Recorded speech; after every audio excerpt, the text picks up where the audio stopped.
Deck the halls with League of Legends. Fa la la la la la la la la. Well, hello there, Hello. guys. We've got some I don't know if you heard, but we have League of Legends here for you today. And you know what? It's Chili Mountain bringing us a whole lot of teams and a whole lot of League of Legends. And who is bringing you the action? It's going to be myself, Nightstar, and I've got a very, very special guest. We have Alan coming on here today. Say hello to the crowd. Hello, guys. I'm AlanTeemo on Twitch, Alan234. And if we have mostly NA viewers, you might not know me, but I'm the iPaw of EU. I'm a challenger Teemo One Trick, and I'm looking forward to commentating this. Yeah, And, just coming back to the tournament, we've got 34 teams. It's a Chili Mountain tournament, of course, and you know and love them. We've got $500 on the line. And today, day number 1, we've got 3 games, all best of ones, but all should be very fantastic and full of hopefully exciting outplays and maybe some heaters as well. Yep. And well, And the first game is probably going to be White Knights against UTA, so we're already going to have a collegiate team that we can watch. yeah, we've got Imperial White Knights, as Alan has said, and UTA Esports. Trying to figure out some technical issues still. Trying to get everything ironed out. It is, of course, day number 1. Sometimes things like this happen, but just got to run with the flow. Yep. But how are you doing today, Alan? I'm honestly doing really well. I've got a new puppy recently. Okay. So it's been a lot of work. I've been struggling a little bit. The green screen that I've got just for this tournament. He's been eating it, but Oh boy. so far I've managed. But dogs, they're a lot of work. Yeah. But for in sure. general, What kind of dog? It's a Great Dane, and right now it's just a Okay. puppy, like 10 weeks old, and he's already the size of like a medium-sized dog. But he's gonna be like, it's one of the biggest dog species in the world. So he can literally be taller than me when he hugs me. So as a first-time dog, it's scary. It's scary. And how have you been doing? It's been a little bit stressful, but thankfully I get to cast League of Legends after a long time. Trying to figure out my stream PC. It's gone down recently, so haven't been able to do my own little thing. But thankfully here, I don't need to stream. I've got someone else to do it for me, and I can watch the video game. And well, don't worry about your PC not doing so well. You've got an expert over here. They can tell you all you need to know about high EUS solo queue and the current meta. Since we are going to play on the preseason patch, of course, the meta is a lot less known. Like if we were playing during the LEC, LCS, or LPL meta, we would know what's actually currently going on. But right now, we don't. We can only assume from solo queue and generally what's strong, but we don't actually know what the teams today are going to pick. So I'm looking forward to some spicy picks, maybe. Like, what if someone comes out with the Singed and then a Chemtank Singed? I could see it. It could be strong. I did see it in one of the NA in-houses. I believe Licorice played it. Really? Yeah. Sounds like a Licorice thing. I don't remember the matchup, but Singe, of course, always great into tanks because they just can't do anything, and he gets to kind of ignore those tanks very early on and just start doing his thing. But certainly, it's one of those picks that always throws that extra little bit of curveball because it just brings such a different aspect into the game. Not quite Tryndamere-esque, where he's just going to destroy your base, but he's always throwing down that side lane pressure, and it's just so annoying to deal with. So what was the meta that you saw during the NA in-houses? How did it look? Especially, let's say, top lane meta. What sort of champs did we see besides him? I haven't been able to see a ton of it because I've just recently started getting back into it because of the stream PC issue. But there's still some of the regular champions like the Camille still. So yeah, Divine Thunder. Really balanced item, by the way. And every time I see an Ezreal with Divine Thunder, I go crazy. Like, that boy just face tanks you. He has an E to jump away, but Divine Thunder just makes him so tanky. Oh. Yeah, He's tanky, and then he also gets that extra percent damage. Yeah. Percent Ezreal's HP just one of damage. those. Yeah, Ezreal's just one of those champions that no matter what you do to the items, he will always find a build that will work. Yeah. That just doesn't seem to make sense. I mean, just even going way, way back, there Yeah. was How long the have you been original blue playing? build, the original blue build with the Yeah, Elder Lizard. I Holy moly! remember it.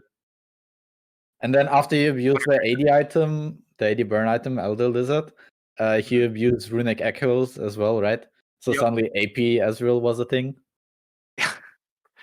Yeah, Oh, and I think I know LS was theorizing the new build because of some of the Muramana changes. He was saying that Ezreal should basically be AP Ezreal with mm-hmm. the current build because of the changes to Muramana. Muramana definitely, for those who don't know, only procs on physical damage, so Corki is insanely depressed. Yeah. But honestly, it's a change for the better because if you remember, Victor was a thing for a short time with Manamune and Imperial Mandate, and that stuff is just not fun to play against. Well, actually, talking about Victor, one big prediction that I have for this tournament is Yeah. probably a champion we don't see at all in competitive league, but will now make a comeback, and that's Anivia. So I think Anivia will be really high priority because she's so strong, she's so solid, wave clear, assassinate, she can do anything. So I think I haven't figured out how to deal with her yet, and I wonder if other teams will manage to. Yeah, Nivea is definitely one of those champions, but we are into pick and ban, as you can probably see on your screen. Looks like we're having Imperial White Knights taking to the blue side. Um, so, I mean, what are your thoughts right now on blue side versus red side? Honestly, I think it's somewhat balanced, but with the new meta, I'm guessing that first pick priority will be a thing. For example, Jin is extremely strong. However, now I'm actually starting to reconsider because there's a lot of really powerful AD carries, and the answer of Kai'Sa into Jin is honestly pretty acceptable. I'm surprised they Yeah, banned Rel because Rel. yeah. Honestly, I haven't been able to devour too much rel information. So, I mean, that's obviously that. The I guess the next question is like, what are your thoughts on rel? Well, Rel, I saw another streamer talk about her today. Oh, it was Selfmade, and he said Rel is basically Leona but with worse stats.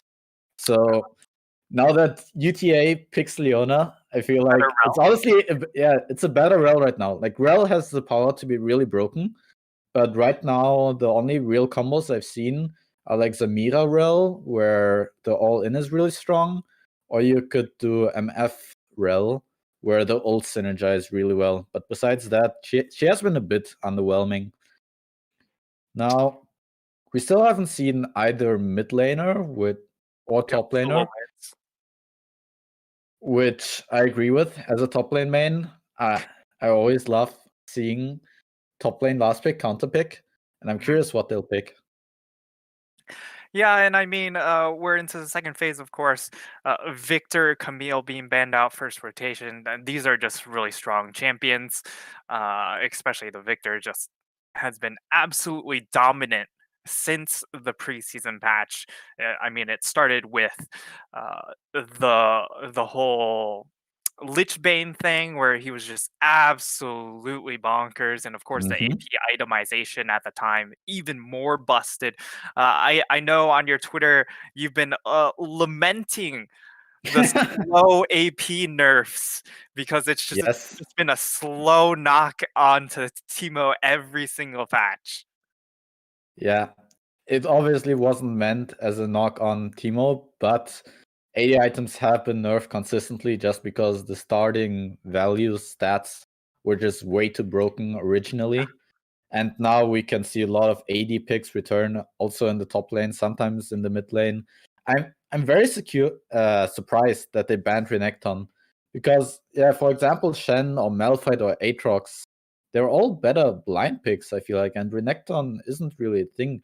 I guess they're scared of like Renekton, Rek'Sai diving top lane, and their top laner didn't feel comfortable in Imperial White Knights. Yeah, certainly a decent amount of dive potential with that combination. It does look like they're looking for the Aatrox to lock on in, and they will indeed lock in the Aatrox. So right now, what I'm seeing from Imperial White Knights, correct me if I'm wrong, is they don't really have a whole lot to protect this Jhin. So I think the mid lane pick is going to be really important. Otherwise, you're going to see Hmm. Kai'Sa, Leona, Shen, Rek'Sai. All four of these champions are really, really scary for a Jhin to deal with. Yeah. But to be honest, with the Nuno front, they have a lot of frontline, and the Thresh can W Jhin away. They're when the enemy picks Rek'Sai, I feel like it is always difficult to protect the AD carry, so I don't mind them picking maybe a comfort pick, but also just solid mid laner Zoe. Also, I really like the Aatrox pick. I used to talk with Shending Help, a very high elo Shen one trick in EU, and he has a matchup guide, and he actually lists Aatrox as one of the hardest matchups. So I think they might have baited UTA into picking Shen as a blind pick, and now they have a very powerful Aatrox who can go Gore Drinker Yeah, and and who can beat the Shen up.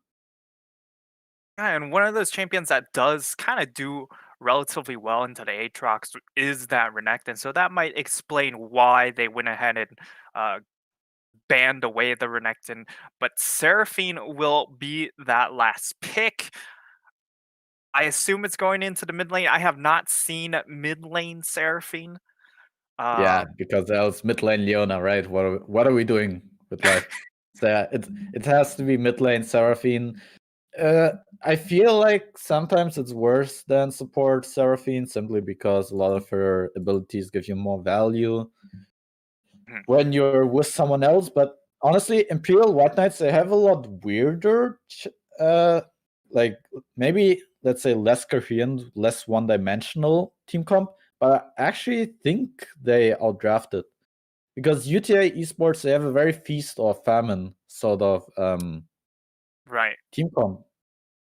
If Rek'Sai Leona, they don't get to pick people up, which Thresh is really good at denying, and Nuno also has really good early game, then if UTA Esports doesn't manage to exploit the Rek'Sai Leona picks, then no one is going to be able to deal with the Aatrox just rampaging everywhere pretty much. Yeah, they don't really have a whole lot of front to back. It really just comes from taking these angles, making sure you delete those backline champions with that Kaisa, Leona, Rek'Sai, and of course the Shen's going to be able to join in. Um, but one of my worries is the fact that yes, you have all these champions that can go forward, but Seraphine doesn't have a way to get into the backline with the rest of the squad. So we might end up seeing the Seraphine just get devoured by the Nunu Aatrox frontline. Yeah. There is one hope for the Seraphine where she can actually use Nunu and Aatrox for her ult to set up or to follow up. But True. the Seraphine pick is surprising. Maybe he really likes the matchup into Zoe. For example, after Zoe ults, you can basically guarantee a stun, right? With your E and your ult. Mhm. But I was surprised to see Seraphine. She is a strong champion right now, but it's probably not the mid laner I would have chosen. But I don't know enough about mid lane right now to tell you just Yeah, what champ I would pick. and I mean Zoe is one of those mid lane champions where a lot of matchups you can kind of handshake the lane phase. Hmm. Just because she wants to hit those item timings before she really starts uh, nailing you with those long range snipes. Um, but the range on this Imperial White Knights composition is definitely something to look out for because they have the Zoe, they have the Jin. When it comes to these dragon fights, they really have to be careful from the side of UTA when it comes to entering some of these choke points because Hmm. you have to get past this Aatrox. You have to get past this Nunu ultimate. And even if you're able to, the wall access from Zoe Jin is going to be pretty nuts. Yeah. The pick potential of Imperial White Knights is great, and although UTA has a lot of engage, they also have disengage potential. So I'm rooting for Imperial White Knights. I'll be the biased caster, and even if we ignore the draft, it's simply because they have all the support right now. Right now in the chat, White Knights OP, White Knights. Even in my chat, people came and are asking, "Is White Knights playing?" So All right, we've got a fan base, is what I'm hearing. yeah, But before we actually get into the game, we're gonna send it over to a quick break while we get everything all set up. But game number 1, Imperial White Knights versus UTA Esports. We will be bringing you that action, and that will be round number 1 coming right at you in just a couple minutes. So see you then.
And welcome back, everyone. This is, of course, our Chili Mountain Challenger Cup $500 tourney, and we've got game number 1 coming right at you. It is, of course, Imperial White Knights on the blue side taking on UTA Esports, and we've got Doors Hunter in the top lane, Ice Poseidon jungle, Parry Difference in the mid lane, Vital and Bear rounding out in that bot side. And then for UTA Esports, we have Dirt Eater in the top lane, Neyman with Rexa in the jungle, Richer in the mid lane, and then finishing with Bekeem and Acer Jokohomi in the bot lane. Yeah, and I mean, looking at this level 1 here, we don't have anything too spicy, but when it comes to these two junglers, what jungler do you need to see really take over this early game to get his team going? Honestly, that feels slightly like a trick question because both junglers are just so early game focused.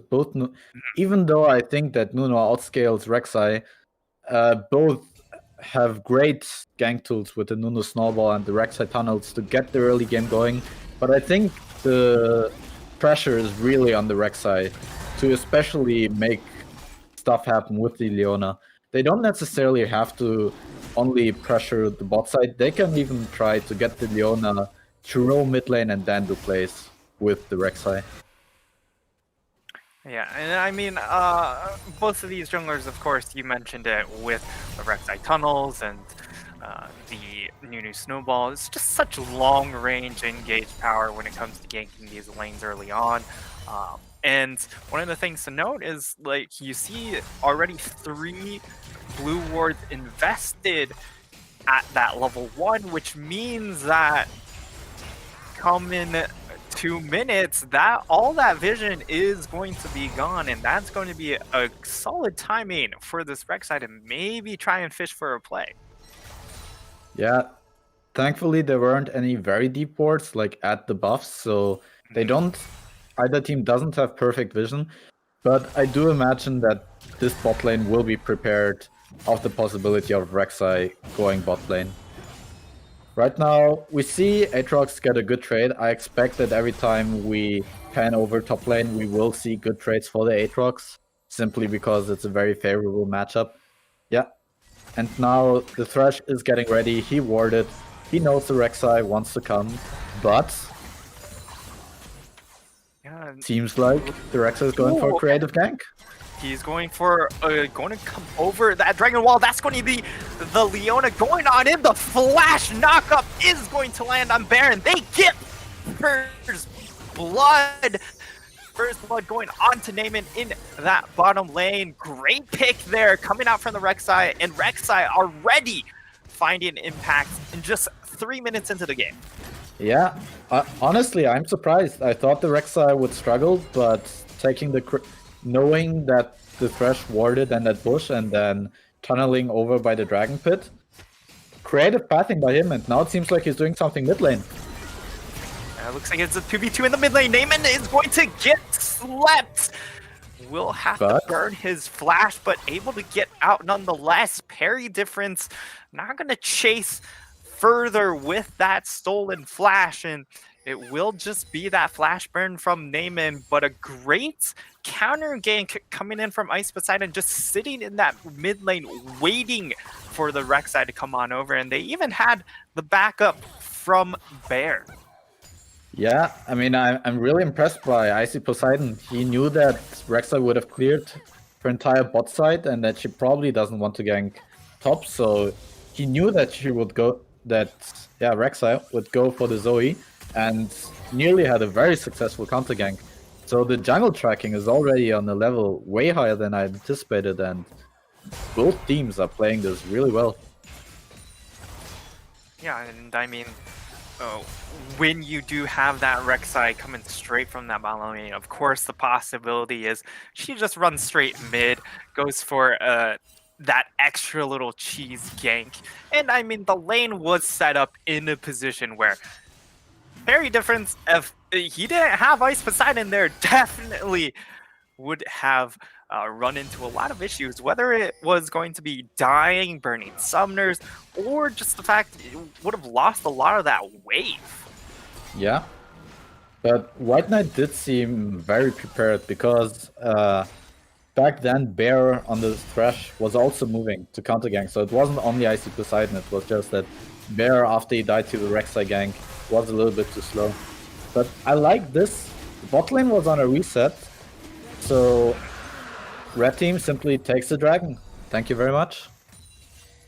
Yeah, and they're going to be able to get the first dragon. It is just an ocean, but I mean, while ocean isn't exactly insane, it is going to be very, very helpful for this Shen to just continue to farm this lane out, because we touched on it early. The Aatrox, he just doesn't really get punished by this Shen. As we see the chains land, he gets pulled back. He's going to take a lot of damage. We won't see the investment of the ultimate, but you just can't walk up to the wave anymore. Yeah, I think what a lot of people forget when they think about Shen. Oh, never mind. Leona going back in. We get the knockup. That's going to be Bear falling once again, and Bear has not had the best of lane phases, already going down twice in just 6.5 minutes. And I love the target selection by UTA.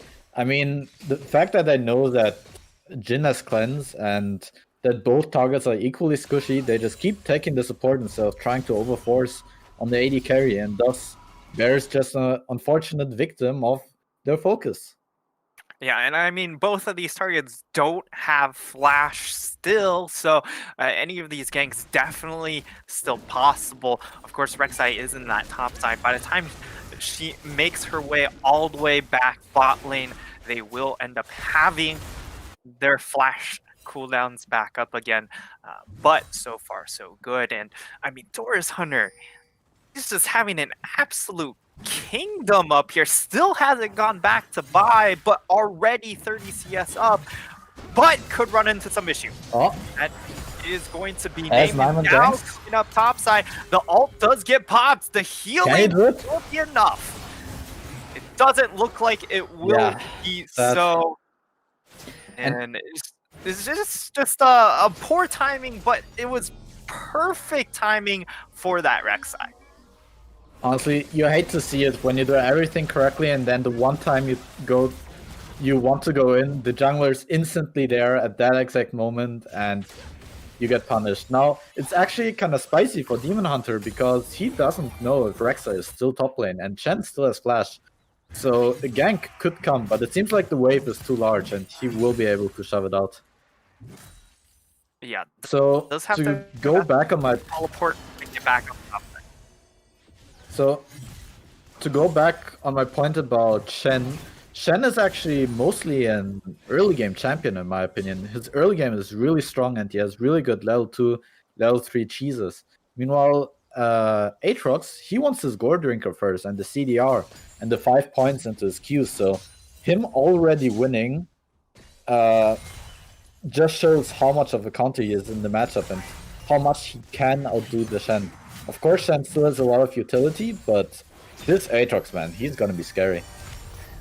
Yeah, and I mean, it just comes down to this. A lot of these matches really boil down to the taunt and the Spirit's Refuge, right?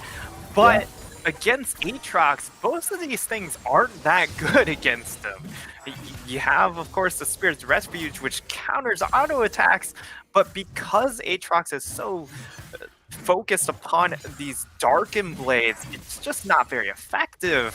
And then of course the taunt, of course, while it is nice to try and get in and set up ganks, it's again not that helpful against this Aatrox who gets so much sustained power as well. And you just see him, Doris Hunter, he just feels free to go ahead, jump under tower, hit him a few times because he knows he's pretty safe.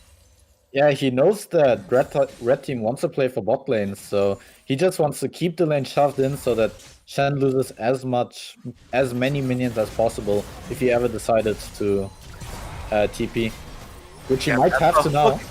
Coming in from Bear, he's going to be able to land it onto the Leona, and I think they're just going to give her up. But he lives. Okay, that's the teleport Disaster. Eater. Can he get on in? They find the lockdown on the and they get him Neyman will pop the ultimate, will be able to survive just a little bit longer, but does go down in. What's now happening? The turnaround, parry difference, cleaning up. This is, of course, Zoe grabbing those summoner spells. The hook lands, and Kim goes down as well. And in the end, that's going to be a 2-for-3 trade going in favor of Imperial White Knights. Yeah, parry difference showing why he has that name. And just as I say it, going for a really nice bubble. Honestly, that part was messy, but there was a lot of mechanically impressive execution. Like, the numeral ult was really great in the Fog of War, then the Thresh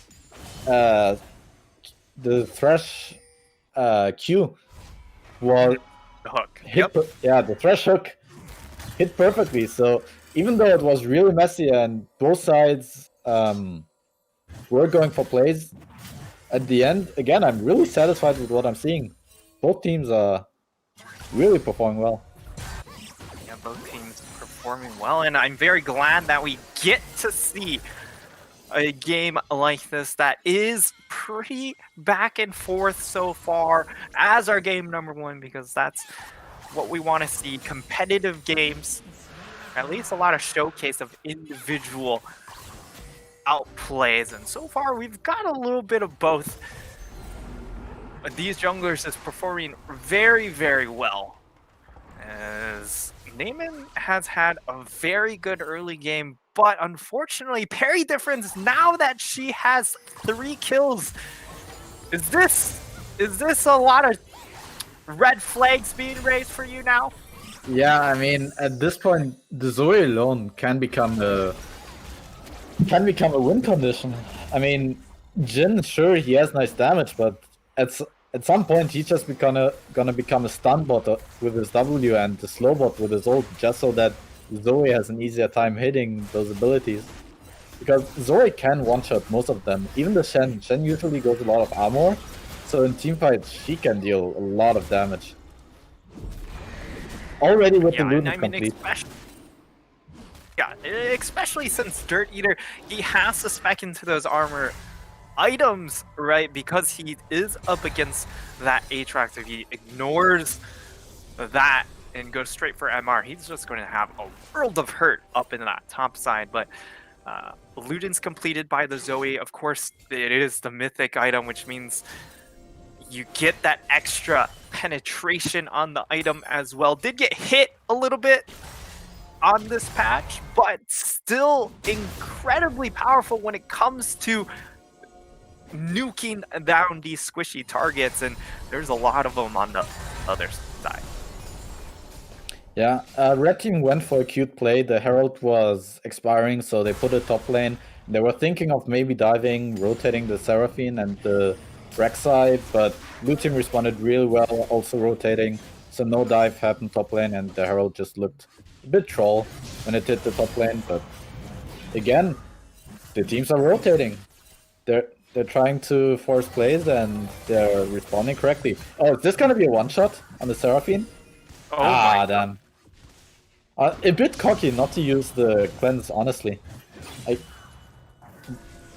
Yeah, it really just shows just maybe a little bit greed right there, holding on to the cleanse. But at this point in the game, when you have 3 kills onto that Zoe, the damage she gets is just a little bit too fast at this point in the game. But setup in this bottom lane, once again, Bear not having flash available, so couldn't go for that play quite yet. Sleep lands onto the Leona, but of course it is Leona. It's still going to be very durable, even though she is a support. And now we're going to have a bit of a reset. Could collapse onto Richard. Richard is in trouble. That is a snowball landing. Richard takes a paddle star, and that will be parry difference. Getting such a quick kill. Richard even burning both summoners, and it will be the flash expended by Bear in that bot lane to get away from that Leona ultimate.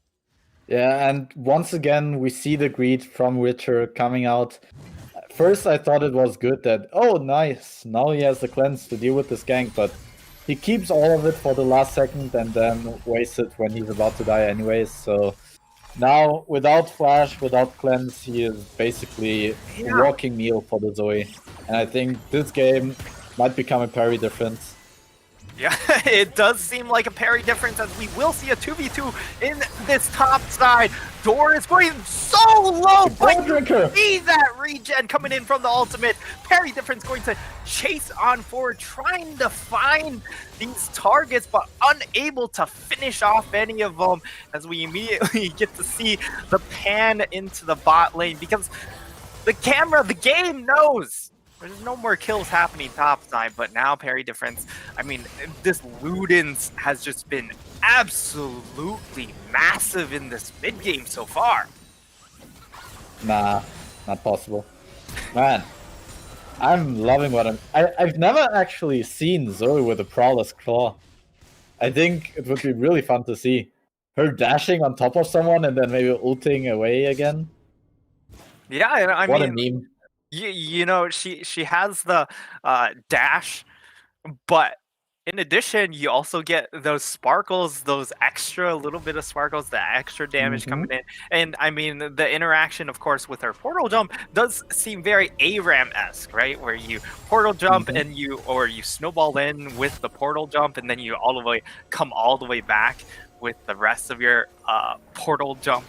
But now it looks like we're going to have a setup for this dragon. We do have Aatrox making his way over here. Doors Hunter knows that the Shen's going to be able to join the team much faster. So he's already pulled himself down, making sure that he can be there with the team. And it does look like we'll see Red Team, we'll see UTA Esports just give away and concede this third dragon. So it will be second dragon going into the hands of Imperial White Knights.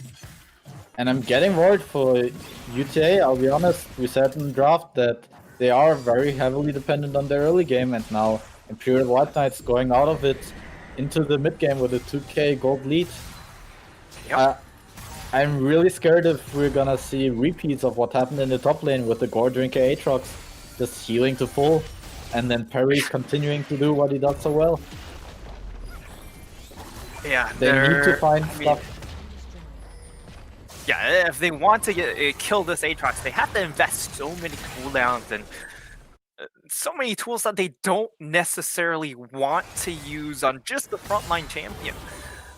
But they may be forced to do so. Richard, he's looking to set this gank up. Perry will get charmed. He flashed straight into it. Oh no! You hate to see it. Shutdown. Yeah, you hate to see that one. That's really, really unfortunate. But honestly, also good ult by Richard.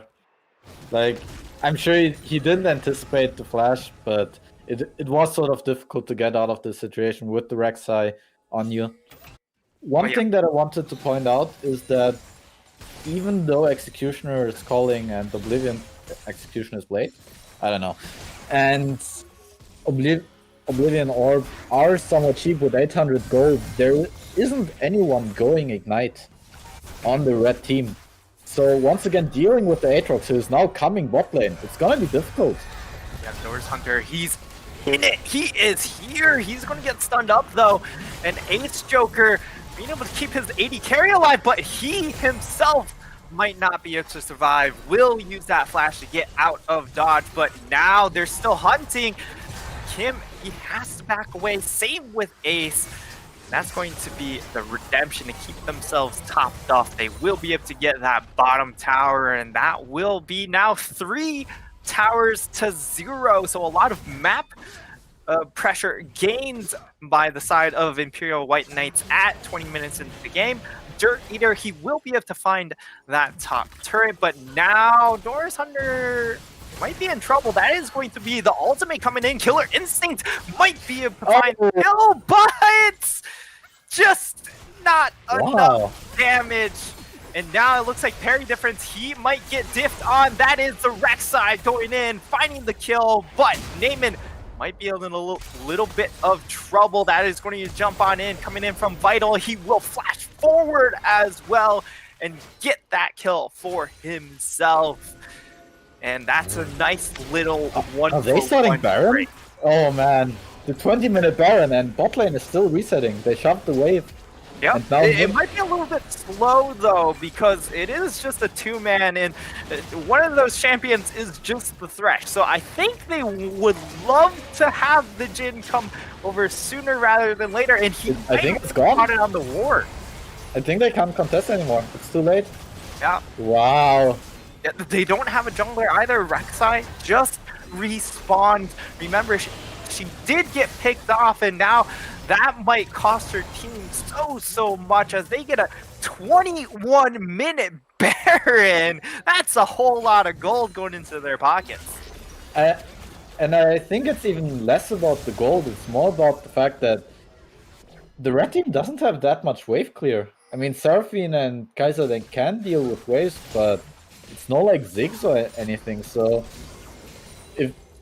if we have White Knights play on 2 lanes, then they will struggle clearing out these waves. And once again, what UTA wants is to have more space so that they can look for catches, like what Neyman did on Perry. But with the Baron push and with White Knights very likely getting 2 towers. Oh, they're collapsing though. That's going to be a stun. That's going to be a knock-up, and Perry difference once again gets picked off. And we're seeing a little bit of issues coming out from this Zoe now that it's kind of hit a little, starting to transition towards the later portions of the game. Had a great early game, had a great lane phase, and of course being able to get that triple kill in the bot lane, but now hitting a bit of that lull, getting picked off on the side. But here comes the snowball. It's not going to find Kim, but we'll be able to run away from the re-engage coming in from Richard. So right now, in my opinion, White Knight should just give up the dragon and Aatrox should take the tier 2, but they want to fight it, so let's see how it goes. I can't see Nuno doing this, but it's a fight. Be there. Richard's going to get locked down, and an ultimate channeled. That could They're still going. be curtains for one of these champions. Ace is going to get hooked in. That's going to be the re-engage. They're turning. They find the first kill on the ice beside it. But we see now this Gourd Drinker Aatrox coming in from the side. He just will not die. Does fall eventually to that Rek'Sai, but taking so much space and damage. And now the turn comes in. Richard finds one more. And so far, so good coming in from UTA. Perry, he wants to try and chase. There's a lot of low health bars. But they're not going to be in the position. But I'm a bit disappointed by this passage of play because it's so cocky by White Knights. They have a poke comp and a pick comp, yet they decide to go for the 5v5 against a team that has that does have a decent front to back with the Kaiser Seraphine. So I understand where they came from. They wanted the Aatrox flank and him to just ruin the backline, but they could have just as easily taken the top tier 2 and pushed mid lane, and they would have achieved way better results. So a bit of maybe overconfidence by the White Knight. Yeah, and one of the things that we didn't get to touch on with this Baron buff is Doris Hunter with that Baron buff would have been unstoppable in that 1v1. Shen just doesn't have enough wave clear, and you already know that Aatrox wins that 1v1 duel, but they opted against that, pulling in the Aatrox, not letting him just do his own thing, and all of a sudden they've given up all 5 of their Baron buffs. They have none left. And now the question is, what do we do next? Is this really going to be a game that goes for Soul? I think Richard should be fine here. But, the W didn't connect. Maybe it's now Doris Hunter that's actually in trouble. Richard could still go down, but Ooh. Just in time, enough CC keeps him alive. They get the pick onto Doris Hunter, and again, all of a sudden you're seeing, wow, these solo lanes have been incredibly dominant. All of a sudden when it comes to this 20-minute mark, they're getting picked off, they're being caught out on these side lanes, and the rest of the team aren't set up to be able to punish those picks. Yeah, the White Knights, they responded really well to UTA's early aggression, but now, again, it seems to me like they got cocky. They are picking poke comp, but they're constantly overstepping. They're going for fights. Like here, Parry. He's gonna Oh get no, engaged with Perry, Hotman again. he could lose in just this 1v1 sense, and that is the 1v1 kill. The stun does come down on the ice beside him, but I don't think that's the target they want. That will be the change landing onto BKM. He's going to be able to get out, but Ace Joker will not, as that will be the double kill coming in from Vital. And now they have the mid lane push. They're going to go straight onto this mid lane tier 2. They're going to be able to secure that for themselves, and that's the 4th tower coming in. Bear goes just wide on that hook. Honestly, great dodge by Kim. Going down like that, it's not very intuitive. Usually you just keep running forward when there's a wall next to you, but he went straight down, dodged it. I like it. So the Baron is spawning in half a minute. They still have the Nunu. They can still rush it, but with Red Team having a Rek'Sai, Blue Team is probably looking to just establish vision so that they can maybe catch the Rek'Sai with a Thresh Hook or something similar. I don't think they rush it like last time. Yeah, I think that 20-minute rush was a bit of an anomaly, right? Because there wasn't a jungler on the other side available to go ahead and smite steal it. And I mean, Nunu just does so much damage to that early Baron because of how much true damage he has. But now you look and the carries they have aren't really high DPS Baron champions, right? Woo! But now parry difference, he goes a little bit too far forward. He's going to get sunned up. He's going to get jumped on and instantly deleted. That will be Ace Joker securing that kill. But now the team fight started. They find the other solo laner. Aatrox goes down. Dirt Eater, he's going to get sucked on in by that hook. But he's going to be just fine. The Jhin does open up with the curtain call. Can he find one more pick? The 4th shot comes through and a lot of damage comes down to Naaman, but now it comes down to Bear and Jhin. Can they stop this Baron buff? And the answer seems to be no. I was honestly really scared because I think when Thresh was contesting like that, he should have instantly died. Like, it's a 5v2, they shouldn't even be near the Baron. And yeah, again, they take the 5v2, they instantly die here. Yeah, it's a little bit mystifying that the bot lane would just stay in mid like that right after the Baron falls down. They aren't able to push the wave fast enough. Of course, it is Jhin, so it's not like he's got the best wave cleared. And all of a sudden, we see a shift in momentum and also in dynamic, because we mentioned when the side of White Knights, they got the Baron. We talked about how there isn't a whole lot of wave clear on UTA, but the same kind of holds true on the flip side. Zoe, Jhin, they want to hit champions with their spells, not minions. And I'm honestly really surprised by this shift of momentum. I kept saying that parry difference, that he was overconfident, but it starts to feel like disrespect, honestly. But I'll get back to that point. There's a huge engage coming. Aatrox is looking for the flank. Rek'Sai is in the bush. Yeah, remember the turn is just so powerful coming in from the side of UTA. And again, the Jhin, Zoe, they want to be able to get that chip damage to set up team fights. They want to play the fights a little bit slower, but on the flip side, UTA, they're very much an all-in composition. Once that Leona goes in, they are fairly committed.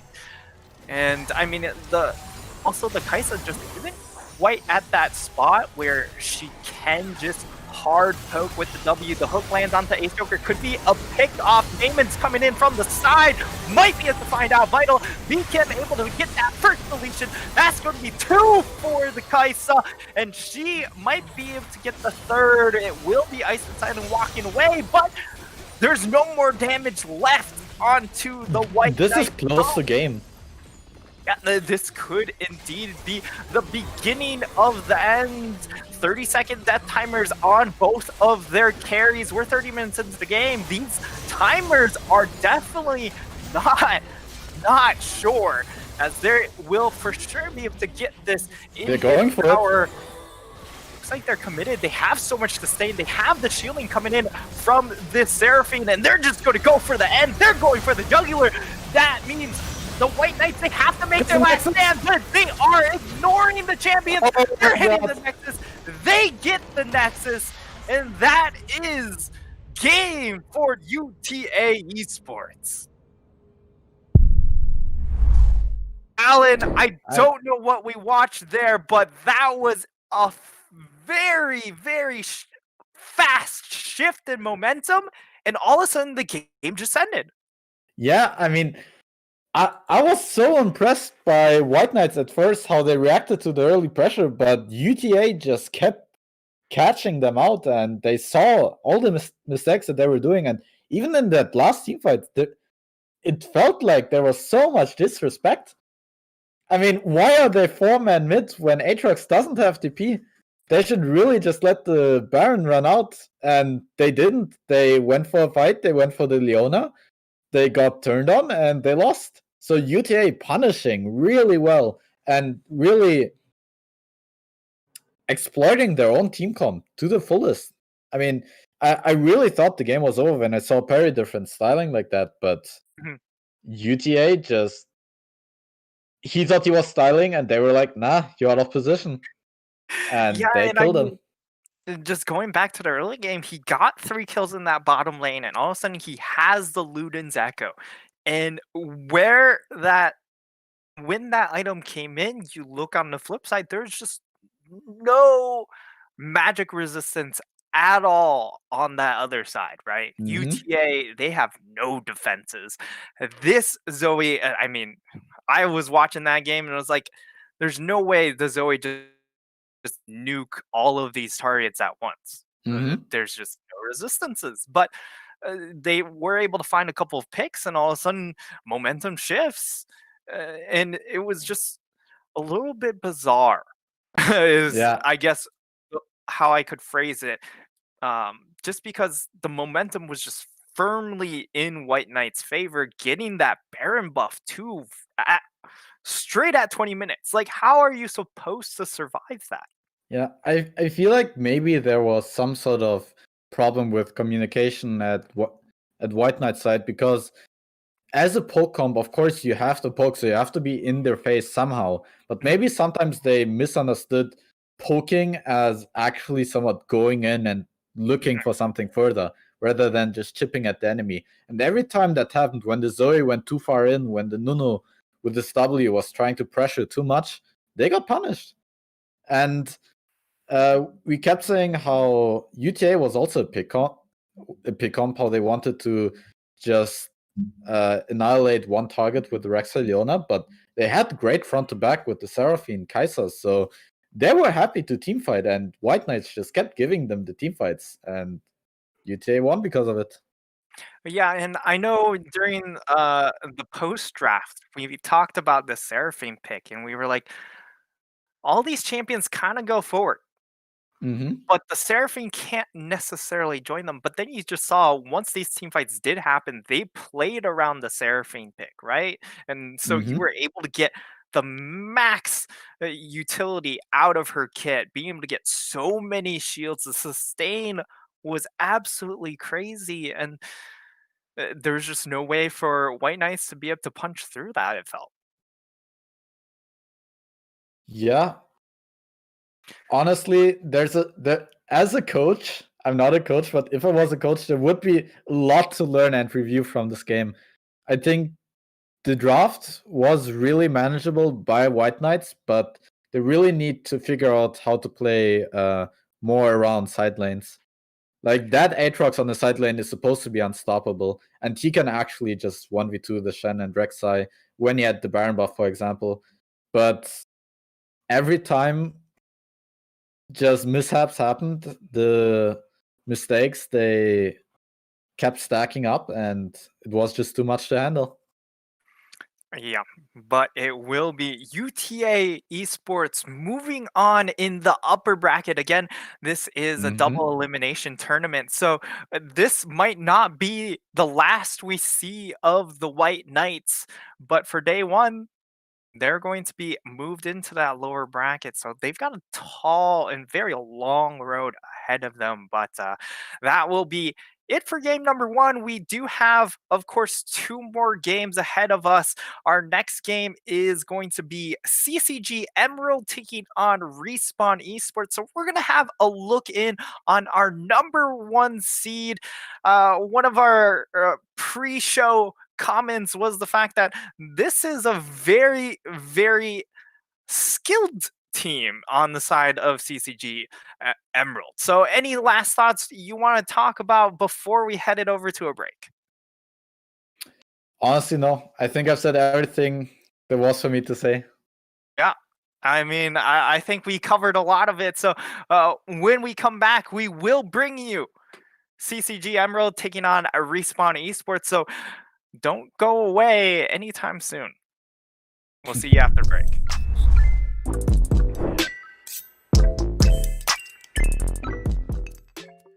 Hey, what is up, guys? So, if this is your first time on this channel, my name is Chillrog. I'm the founder of Chili Mountain. And today we're going to talk a little bit about Chili Mountain's League of Legends program. So, we're proud to announce that we have entered the League of Legends space. Last week we announced Vamir, a very talented League of Legends coach from Europe, has come over and joined Chili Mountain. Chili Mountain is really going to focus its League of Legends effort on developing the next generation of young League of Legends talent. So there's a problem in League of Legends North America right now. In League of Legends North America, we're getting dumpstered. We're getting killed by Europe and South Korea and all the other regions. And a big part of the problem about why is this happening? Why is North America just getting slapped around by the other regions? North America has more money. We have a massive population. We have a lot of things that you would think could produce talent, but that's just not the case. It doesn't happen. A big part of this reason, in our opinion at Chili Mountain, is there's a lack of youth development. The infrastructure that exists to take a 15-year-old or maybe a 15-year-old good player, or maybe a 16, 17-year-old good player, and turn them into an LCS Academy quality player, there's not a nice runway they can go up. In Europe and South Korea, we have that. We have a lot of scouting, a lot of training, a lot of programs that are going to turn a 15, 16, 17-year-old into somebody that's ready to step up onto a giant stage. So what we're going to do at Chili Mountain is we're going to attempt to fill that void. We're going to attempt to fill some of that gap. So if you are a Diamond Plus player and you're under the age of 18, we would love to talk to you. We have our first team. It's only been a week, but we already pretty much have our first team ready to go. But we're going to be looking to get more teams. We probably want to get around, it's hard to say exactly, somewhere in the neighborhood of 4. So if you, like I said before, if you're a Diamond Plus player and you're 18 or under, definitely reach out to us. I'm going to have some links in the description below. We want to talk to really talented young League of Legends players. And we want to get them, and right away, we want to get them competing in the local leagues. You know, your Risen, your Upsurge, your Twitch rivals, just local kind of tournaments, local sort of things that they can win and start competing in right away so they can be ready to move to the next level. So besides this, we also want to announce we're having a League of Legends tournament next weekend, a $500 tournament. And this is going to be for existing teams in the scene. It might seem like a little bit of a strange thing to be a team competing in leagues and also to be an org hosting tournaments for teams. Maybe it is weird, but we do it. We do it in Heroes of the Storm. We do it in League of Legends both. So whatever. That's just something we do.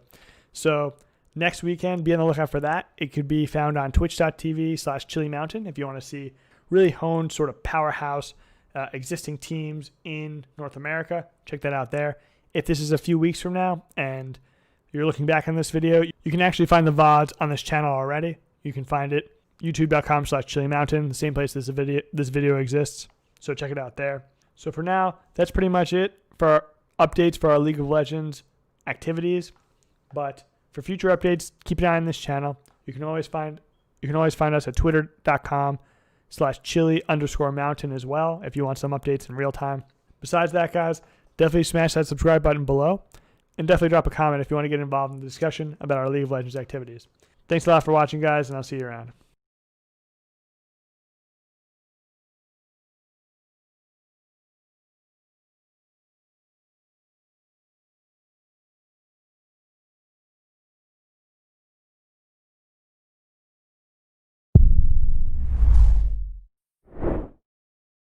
All right, welcome back, everyone. We've got Chili Mountain Challenger Cup coming right back at you. We've got round number 2 ready for you guys, as we have CCG Emerald taking on Respawn Esports.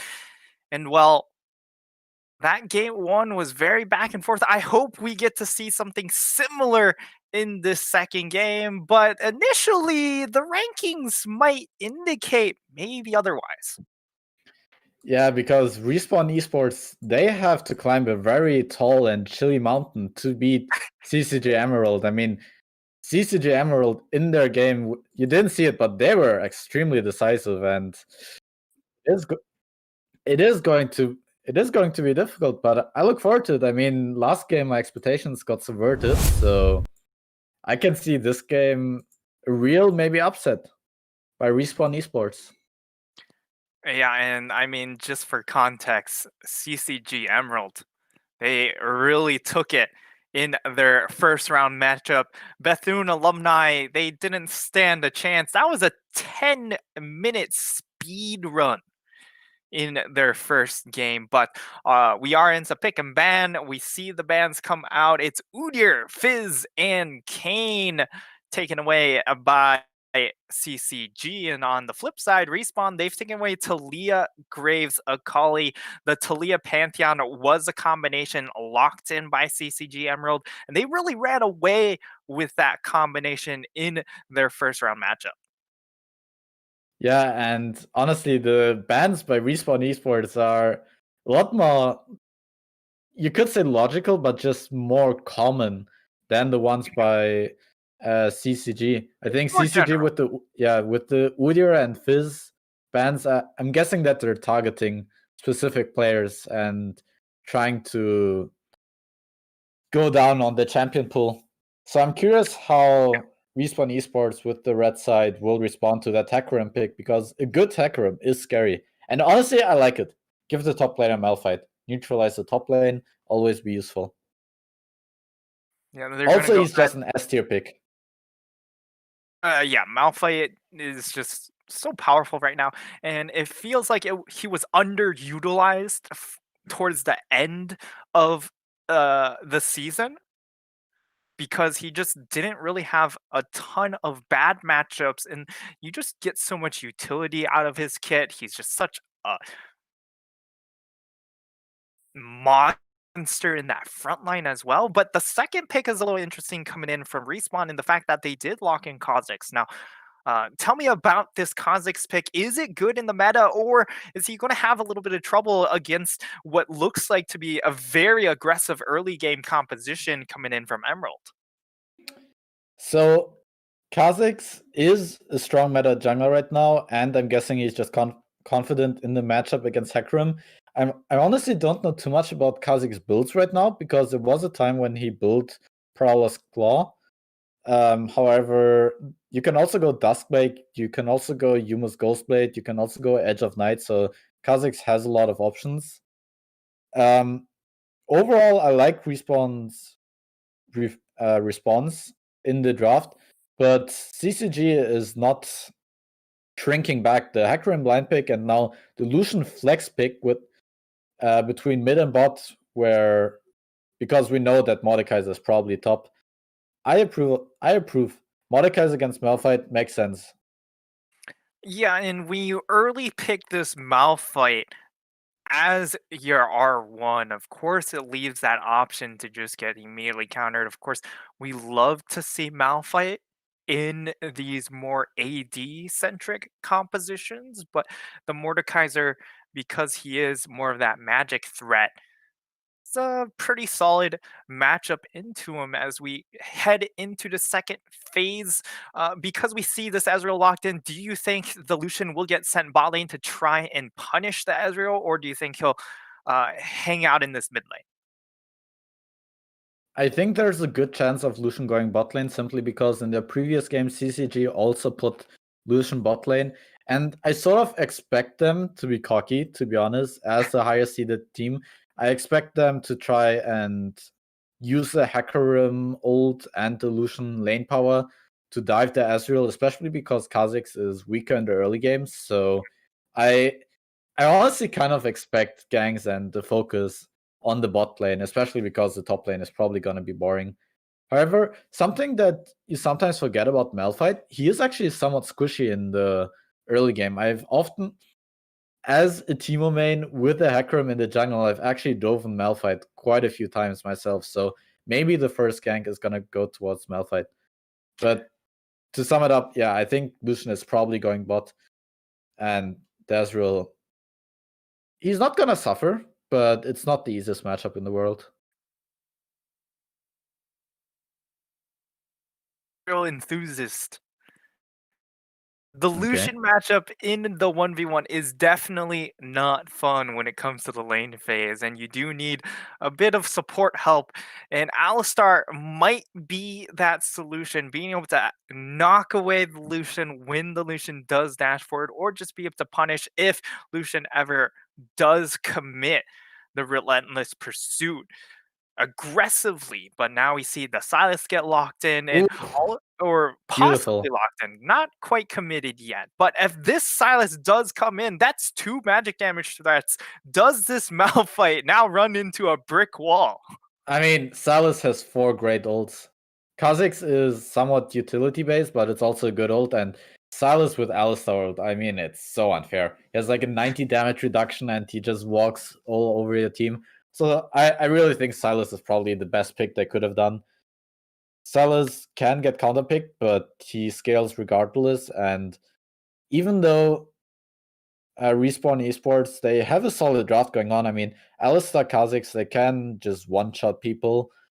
The Silas pick is kind of what's convincing me to root for CCG simply because the ults are way too insane. And let's imagine a world where Mordekaiser ults the Ezreal. In a team fight, Respawn Esports, they don't have that much damage right now. I mean, Malphite, Kha'Zix go in, but afterwards, the front to back is not really existent. So, Alright. Ryze is an interesting answer. So with this Rise pick, does that change your mind at all? I mean, he can definitely bully the Silas, but Ryze is also a sort of champion that can just get run over by the Hecarim, right? If you blow Splash once with a Nautilus roam or something, then the Hecarim ult can deal a lot of damage. So Respawn Esports has a playable drought, but I feel like CCG can force a lot more stuff. They have slightly stronger lanes, and it's gonna come down to execution, and that's what I'm worried about. Because Respawn Esports, they have to play really well to make this draft work, and simply because of the seeding difference, that it's gonna be difficult to outschool their opponents. But I mean, I'm done. I got my expectations averted. I'm looking forward to Respawn Esports to show me Malphite mechanics. I want Malphite to smurf on them. Yeah, and one of the things that kind of stands out to me is the fact that if you look at Emerald's composition, they're all pretty low range. So maybe that's like one of the things that Respawn's able to maybe take advantage of because you have the Ezreal, you have the Rise, both of these champions able to pump out damage from mid to long range, Mm-hmm. especially that Ezreal. And then of course you have this Malphite Alistar combination. This could be just 4-man bounce house city for the side of Respawn if all the stars align. I mean, I feel like I was honestly a bit too negative about Respawn simply because the more I think about it, if they manage to not even scale, just reach the mid game, they do have very good pick potential with Malphite, Kha'Zix, Alistar, and Ezreal Rise is somewhat reliable backline damage. Like, Ezreal is going to be able to get a lot of damage onto 4 melee champions. Lucian is basically short range, so Ezreal has the front line and the enemy team to pop off. Just they need to reach this mid game. If Hecarim doesn't snowball, then I think Respawn has a good chance actually. Yeah, the Hecarim pick, definitely one of those key champions, being able to bring that physical damage as well as being able to really empower the rest of his front line with the uh, Mordekaiser Silas getting into that back line and just cause enough chaos that the Mordekaiser Silas are then also be able to just kind of pick people off on the side, I feel. And of course, for the flip side, Respawn, the Kha'Zix pick, definitely one of those picks I think that we should be looking at, right? Where Mm-hmm. he wants to get snowballing early. If he gets snowballed with the lethality build, which Mm-hmm. kind of assume he'll be going here, the Lucian is going to have a nightmare trying to get out of this Mm-hmm. game. So an easy way for me to boil down this game is, in my opinion, which lane can set up their jungler more to take over the game. Because if either Hecarim or Kha'Zix get fed, the laners suddenly have a really hard time dealing with them. I can already imagine Kha'Zix just one-shotting everyone on blue side. However, I can also see Hecarim just getting fed and then ulting anyone from red side and basically confirming a kill. Yeah, and if Hecarim gets snowballed early, and when it comes to this mid game, the Rise Ezreal aren't on quite online at that time, so Mm-hmm. Hecarim just doesn't have that much damage threat onto him, so he can just keep plowing forward. He just doesn't take enough damage, and his one item is definitely going to be incredibly scary to watch out for. Uh, and so, any final thoughts about these compositions? I know you were very much leaning towards CCG at the start, but you have another chance to reevaluate and commit to a final prediction. I simply think that CCG has an easier time forcing plays that might result in a good result in an advantage for them. But Respawn, if they play it intelligently and if they play it correctly, they scale up, they can actually deal a lot of damage and secure a win. Yeah. But So right now, because it's easier, I think CCG should have okay. it. There we go. You've committed to the pick. You've committed to blue side CCG Emerald. That's Alan's pick. I'm an Ezreal enthusiast, so I'm leaning towards the Ezreal Rise combination. I'm gonna pick them when we come into game, but we've got, of course, a little bit of time before we actually get into the game. So before we head it to break, we don't have a sponsor here today for our tournament, but we do have the Chili Mountain store, of course. If you want any Chili Mountain gear, I know Chillrog in that video you saw during the break had a very, very sexy white Chili Mountain hoodie. And if you want your own Chili Mountain hoodie, you can hit up the Chili Mountain shop. That is chilimountain.com. I'm trying to find the website. I believe it's chilimountain.com/shop. So go ahead, check that out. Get your own Chili Mountain gear, and we will see you guys after the break.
Welcome back, everyone, as we are into our second round game. CCG Emerald taking on Respawn Esports.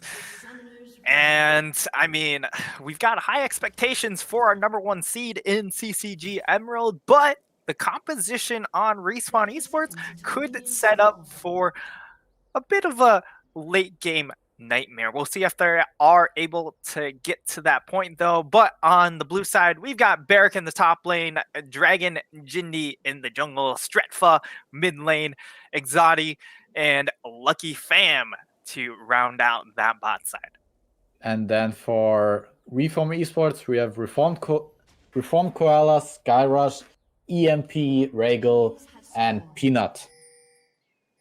Yeah, I'm honestly looking forward to how they try to survive the early game, how they try to survive the hack room. Yeah, definitely a lot of focus again onto the two junglers. We prefaced it during the draft. Both of these junglers play a very big part in their team's successes. And one of the interesting things I kind of took notice of is the fact that Skyrush, he's gone for the Conqueror. Now, I haven't seen a whole lot of preseason Kha'Zix, but for sure I know that Kha'Zix likes the more assassin-based rune choices, but here we see the Conqueror. Tell me about this this rune choice. Is this standard at the moment? Yeah, it is standard, and I don't get it. I've seen Kha'Zixes who go Gore Drinker and then Hex Drinker, and they go like Bruiser build. And in my solo queue games, it usually always works out until it doesn't, and suddenly Kha'Zix doesn't deal any damage. I'm guessing the Kha'Zix mains in Hilo know what they're doing, but it is weird to see this development. I guess it just helps in the skirmishes against the hack room. It helps you actually be a champion in early fights, as Kha'Zix usually struggles there. But I imagine if Electrocute was better, I would have seen it more by now. Yeah, and I mean, one of the things to, of course, mention is the fact that because you have a lot of these frontline champions, or champions that want to get in your face, they're going to be somewhat durable, a little bit tanky, so maybe a little bit more difficult for the Kha'Zix to just assassinate with Electrocute, perhaps? I'm definitely not a Kha'Zix enthusiast, but I guess it makes sense. Yeah, I mean, he becomes somewhat tanky with the Gore Drinker healing, and then he can stall a lot with his ult. Oh wow, I expected Maokai to die, but it seems like... Skyrush, he's up top! Yeah, he's overextended. Can he 1v2? Be in trouble, is going to throw on his shield. Can he get the kill on Reform? The double flash comes in, and a bit of an outplay comes from Koala to stay alive and burn the flash on both top laners, and they get first blood, but that's the flash in coming in from Lucky Fam. Will be able to get the lockdown just for a moment. The hook lands on Alistar. Peanut in trouble now, and so much damage comes out from the Lucian, but just not enough. Honestly, really impressive mechanics by CCG's bot lane. I mean, every single ability by the Nautilus hooked, and Lucian had close to flawless ease and auto attack cancels. Oh, here's a collapse on the MP though. He's gonna get knocked back away from his turret. He's not going to be able to get away, but really? I got called out to liar as he burns the flash at the last moment, dodges the hook, and gets away from that 3-man collapse in the mid lane.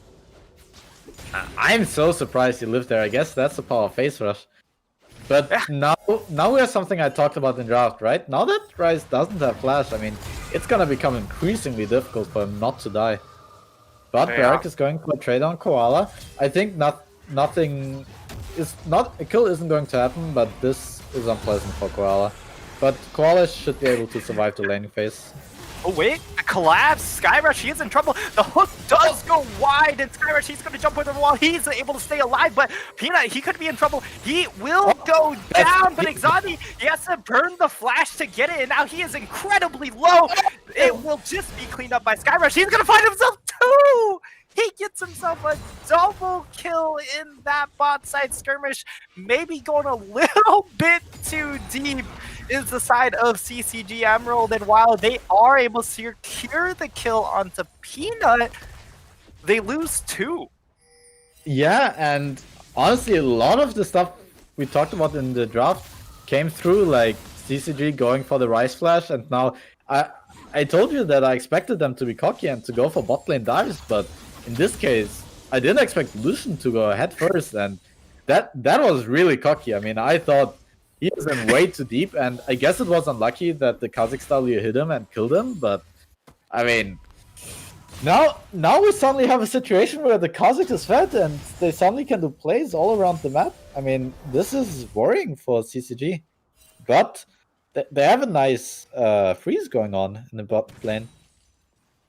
So they were very cocky with the dive and they got punished by it. It was very close on multiple ends. Like, for example, the Hecarim was very close to killing the Kha'Zix, but at the end, Respawn gets out on top. Respawn are indeed able to come out on top there. They're going to have a small advantage. It's just 2 kills, so it's only 600 gold. But one of the big pressure points for the side of CCG Emerald is the fact that, well, yes, you have 3 kills onto the Kha'Zix, but you look at the Hecarim, he's got a 1-level lead, and he has the farm difference here. As Lucky Fan, he's looking for the hook, finds it, but it's Ezreal. So Regal just goes ahead, walks away, but the other lane that's having a little bit of a struggle here is that Malphite. Remember, this was a first pick red side Malphite, and he is not having it in the top side. Yeah, he's behind a lot of NCS, but as someone who has faced Malphite countless times, that's honestly the strength of the champion.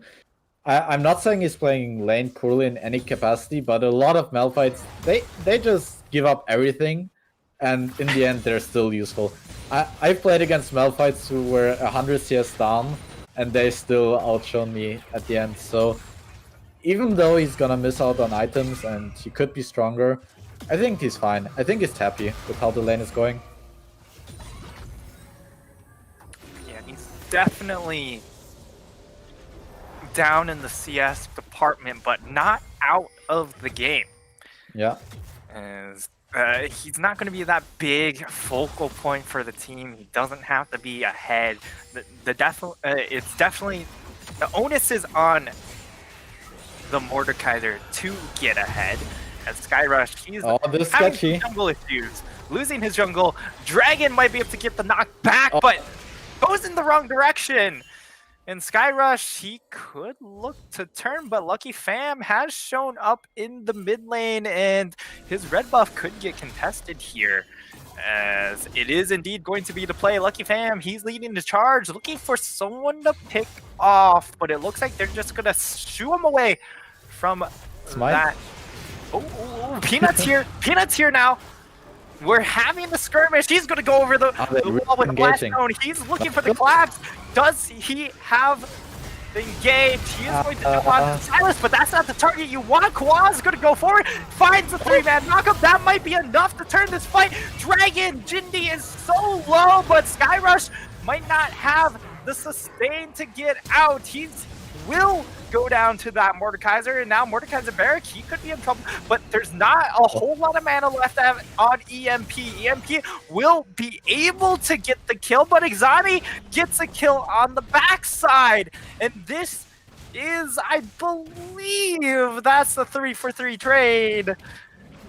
As it's hard to say who really won out, but maybe the Lucian, as we're gonna say that's Peanut.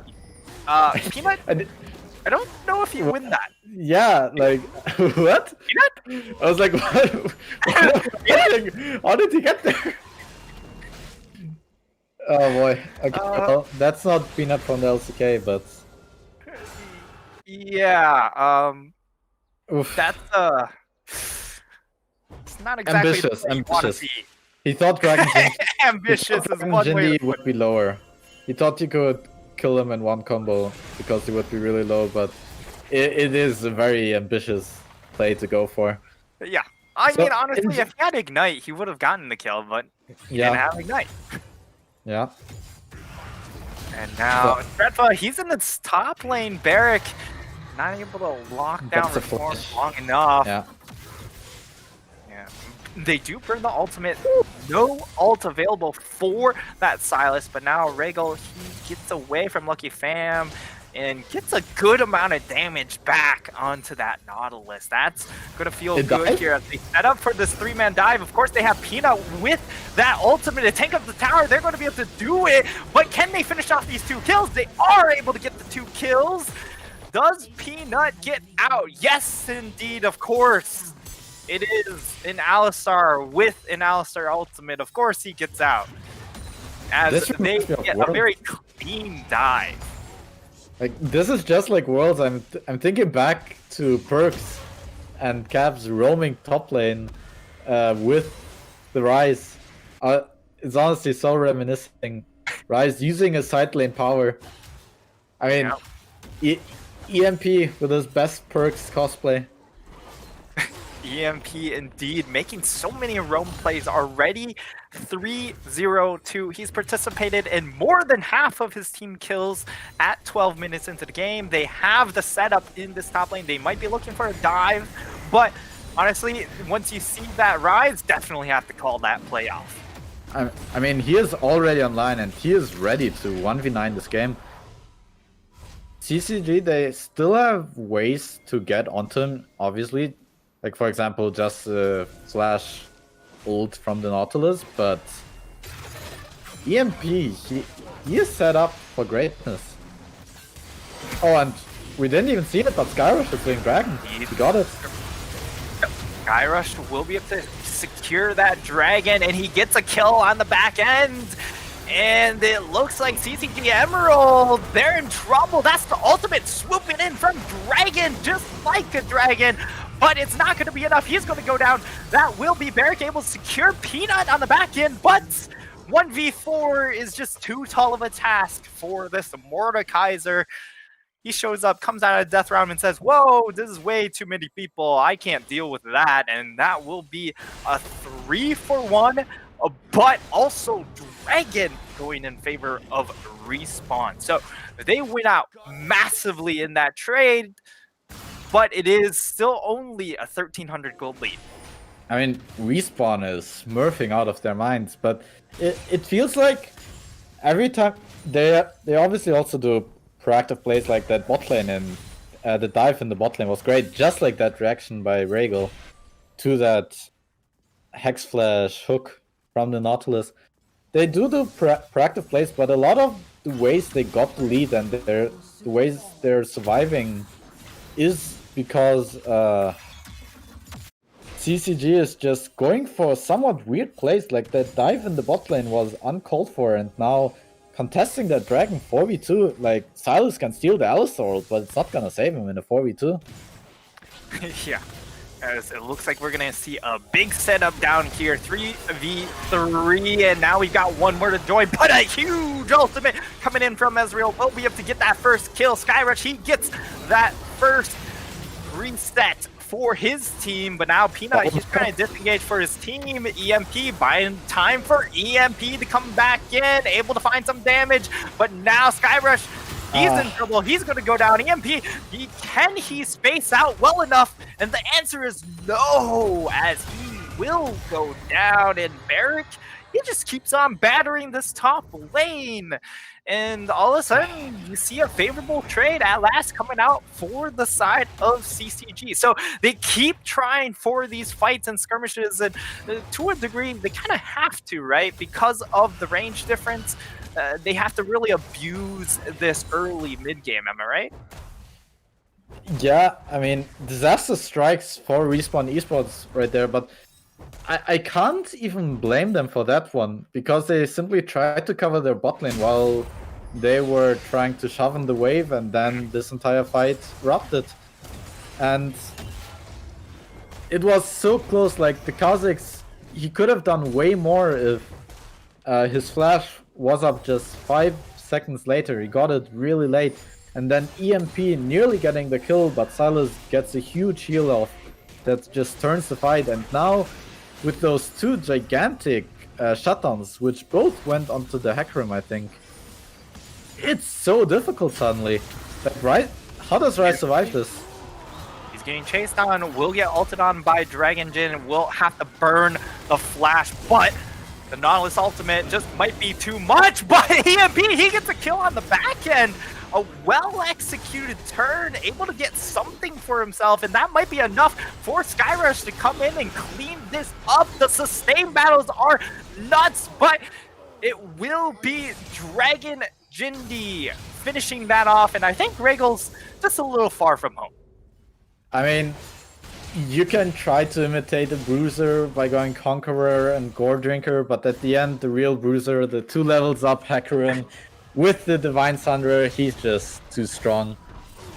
Like, it's too tanky, too strong, and I mean, yeah, and that's what Skyrush, this 2-level difference has been kind of scary. Yeah, and that's what I meant with the Kha'Zix build. It works until it doesn't.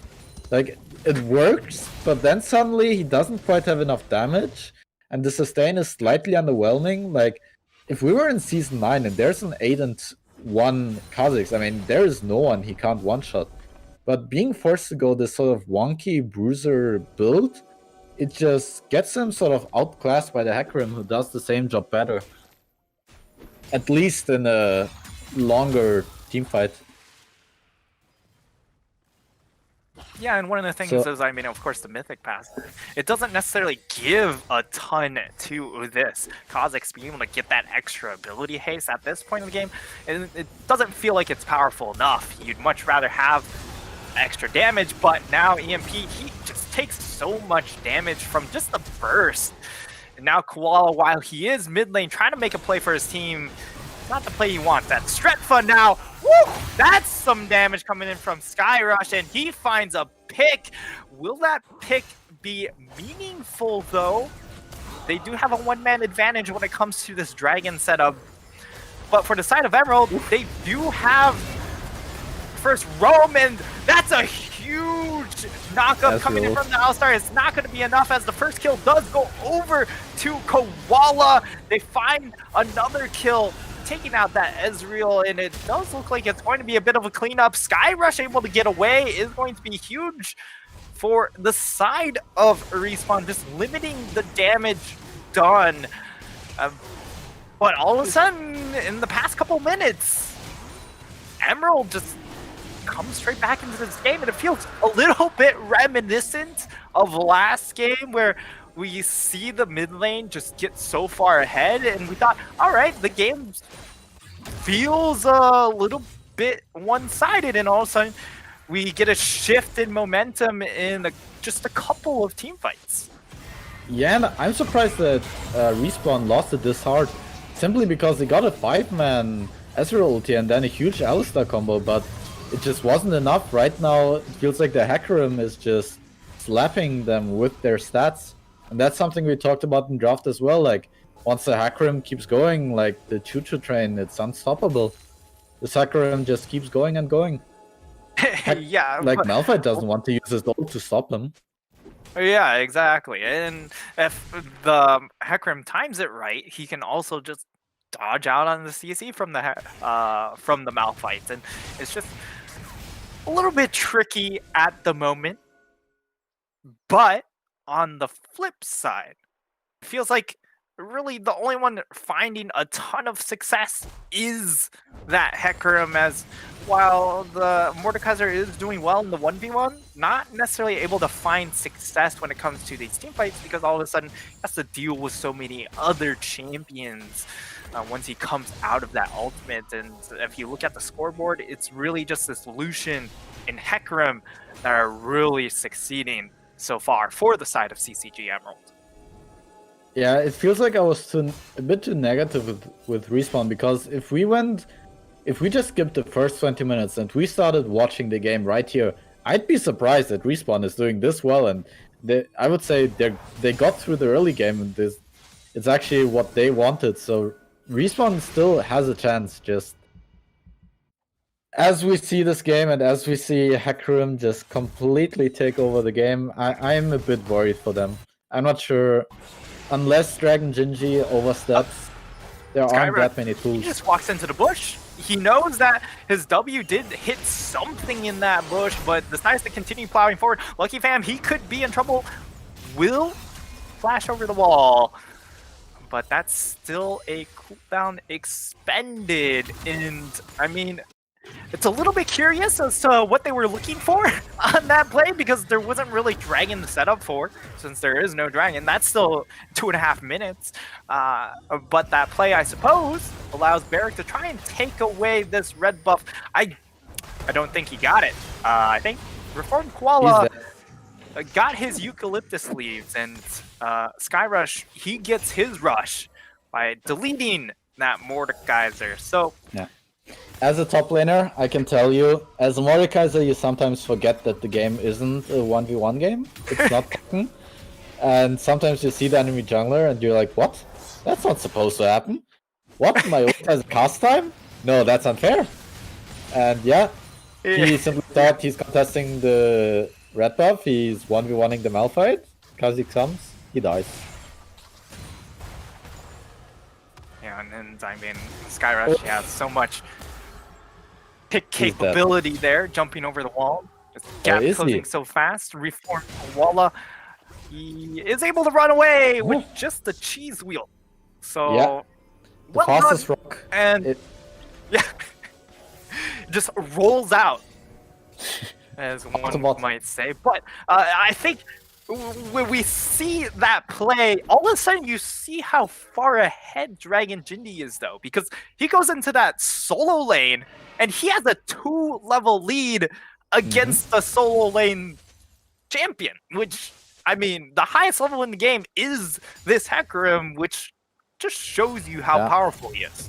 The highest farm as well. I mean, Hecarim is scary because not only does he have everything in his toolkit, like initiation, he has some sort of heal, sustain, even burst with his E DPS, but his clear time is really good. Like, you can play Hecarim as a power farming jungler, which you couldn't say about other power farming junglers. EMP, I think that's a flash. But actually, Dragon Gingy is gonna follow. What? Really? He isn't? Oh, wow! EMP managed to ult out of that situation. Nice, nice anticipation, I guess, of Dragon Gingy. I did not expect EMP to get through there. Oh! Oh, he misses that, and that's going to be the ultimate. The double man bounce house comes on through, and they instantly get one. But can they survive the rest of the fight? That's going to be Exotic able to pick up one. They're going to be able to finish off the Alistar as well. And all of a sudden, he has a triple kill, finishing off Skyrush, and it EMP, he will go down. Exotic flashes over, gets the unofficial Quadra. He goes godlike. Yeah, the 700 bounty, this Lucian. Now they have two problems. You know that scene from SpongeBob where there's a huge paint bubble inside a room, and they're like, "What are we gonna do about this huge bubble?" And okay, I don't know the exact citation, but CCG has two gigantic problems right now. Like, even if they deal with the Hecarim, who is basically unkillable, this Lucian is now putting out so much DPS. You wouldn't think of Lucian as a backline, carry like Kokmal or something. But Lucian can deal extreme DPS, especially with Kraken Slayer and his ult that got buffed a long time ago. So I feel bad for Respawn. I feel like they're playing really well, but it's getting more and more difficult. Yeah, they've got two problems, and both of them are extremely massive. And I think one of the issues was, I mean, Skyrush, he went for the pick. He was able to find the pick on Stretfa.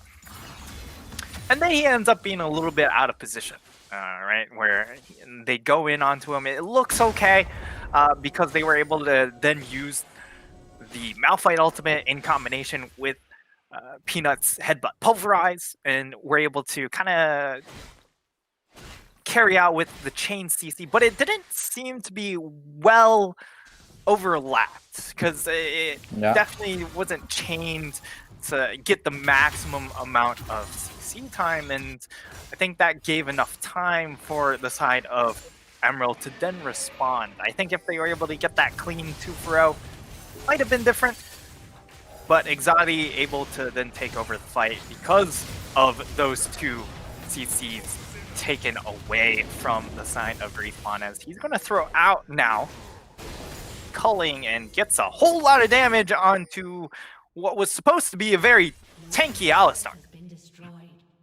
Yeah, the thing about Alistar is he's only tanky when he activates ults, and a lot of the time the problem with Alistar is that he just gets chunked before a fight, and then he doesn't have enough HP to make his ult count. So poking an Alistar is actually really useful. Makes the champion basically unusable in any resulting teamfight. So he had to base, and that was a good decision by Peanut. Yeah, and I mean, you say poke out, but that's still an ultimate expended, right? Because that's Exotti's really the only one that can go for that poke damage onto the Alistar, because everyone else, they're very much all in. Just like this bot lane dive, they're going to go straight onto EMP. He's going to get annihilated, but the turnaround could be there. Stretfa gets knocked up, but will have the stopwatch, and now Stretfa, he's going to try and get away. Maybe use that Malphite ultimate. Does indeed use it to escape, and he's able to get out. And while Exotti was coming on his way, wasn't able to get there fast enough for them to look for that turn, and now it's Regal and Barrick in that top side, trying to farm things out. But Barrick, if he finds the pull, could go for that all-in onto that Ezreal. Although, to be honest, Ezreal should never die against Mordekaiser, feels like. With proper spacing, Ezreal just has too much of a range advantage. But on the flip side, if Mordekaiser is just too tanky with the Secret Armguard Riftmaker, then it's not like Ezreal can really do something about him. And I wanted to bring up your point about Lucian ult. It's pretty short cooldown, so what CCG is playing for, even though they're doing these dives and everything, their real goal is the mountain.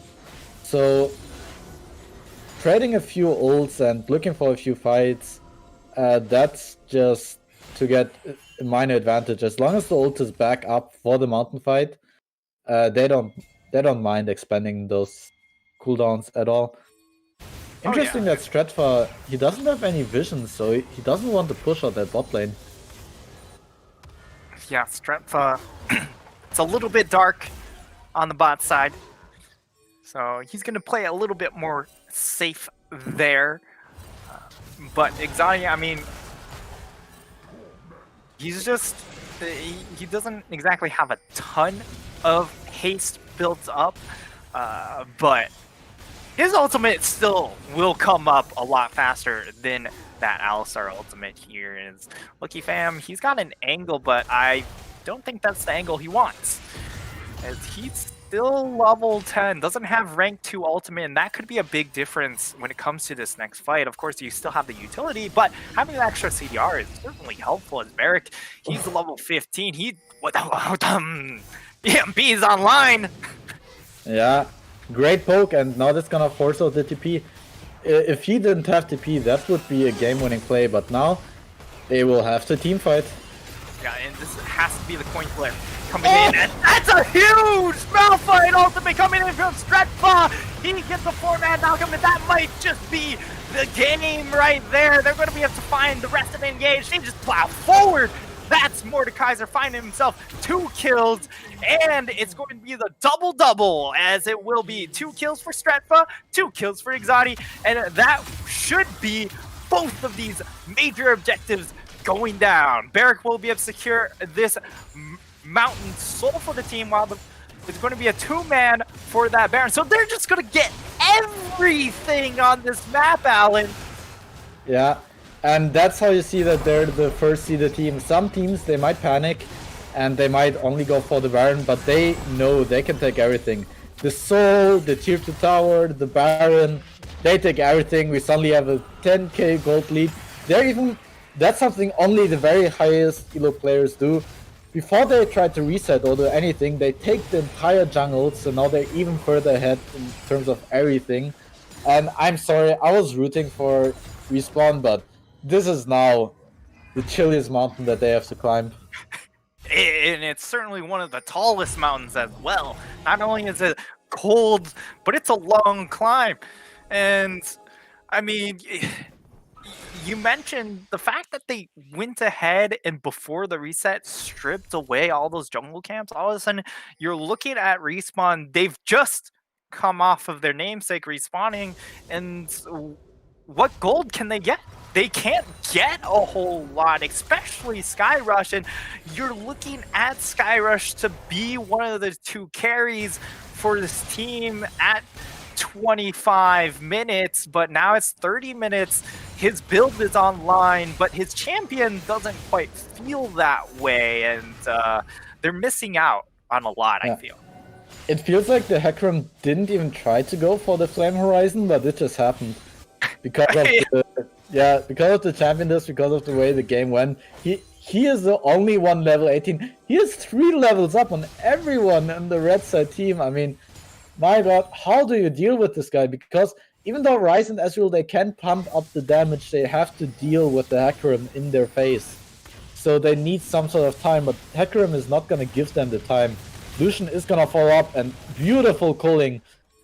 Oh, just absolutely decimates the health bar of Peanut, but thankfully he didn't have to use that ultimate, and he gets to still walk away as Igdati gets hit by the ultimate, but has red buff. Yeah, and that was their only other chance. thing to mention is the fact that and one of the things to mention is also the fact that, remember, Mountain Soul did go over, and that's a lot that the side of a Respawn have to deal with. As Peanut, he goes in, he's going to use the ultimate, going to take up as much as he can. They dive in on the Exotic, but the stopwatch keeps him alive just a little bit longer. Will still go down, and now the double bounce house has come back. Stretchless, he's going to be low, but Dragon Jindy, he's still doing so much damage, so much. He's still alive! And they're going to be able to get the ace. It's a 5-for-1 disaster. And that's just going to be the end of the game. I mean, how do you kill this Hecarim? And also this Silas, it felt like he had 2 Zonyas, but I guess he only used 1.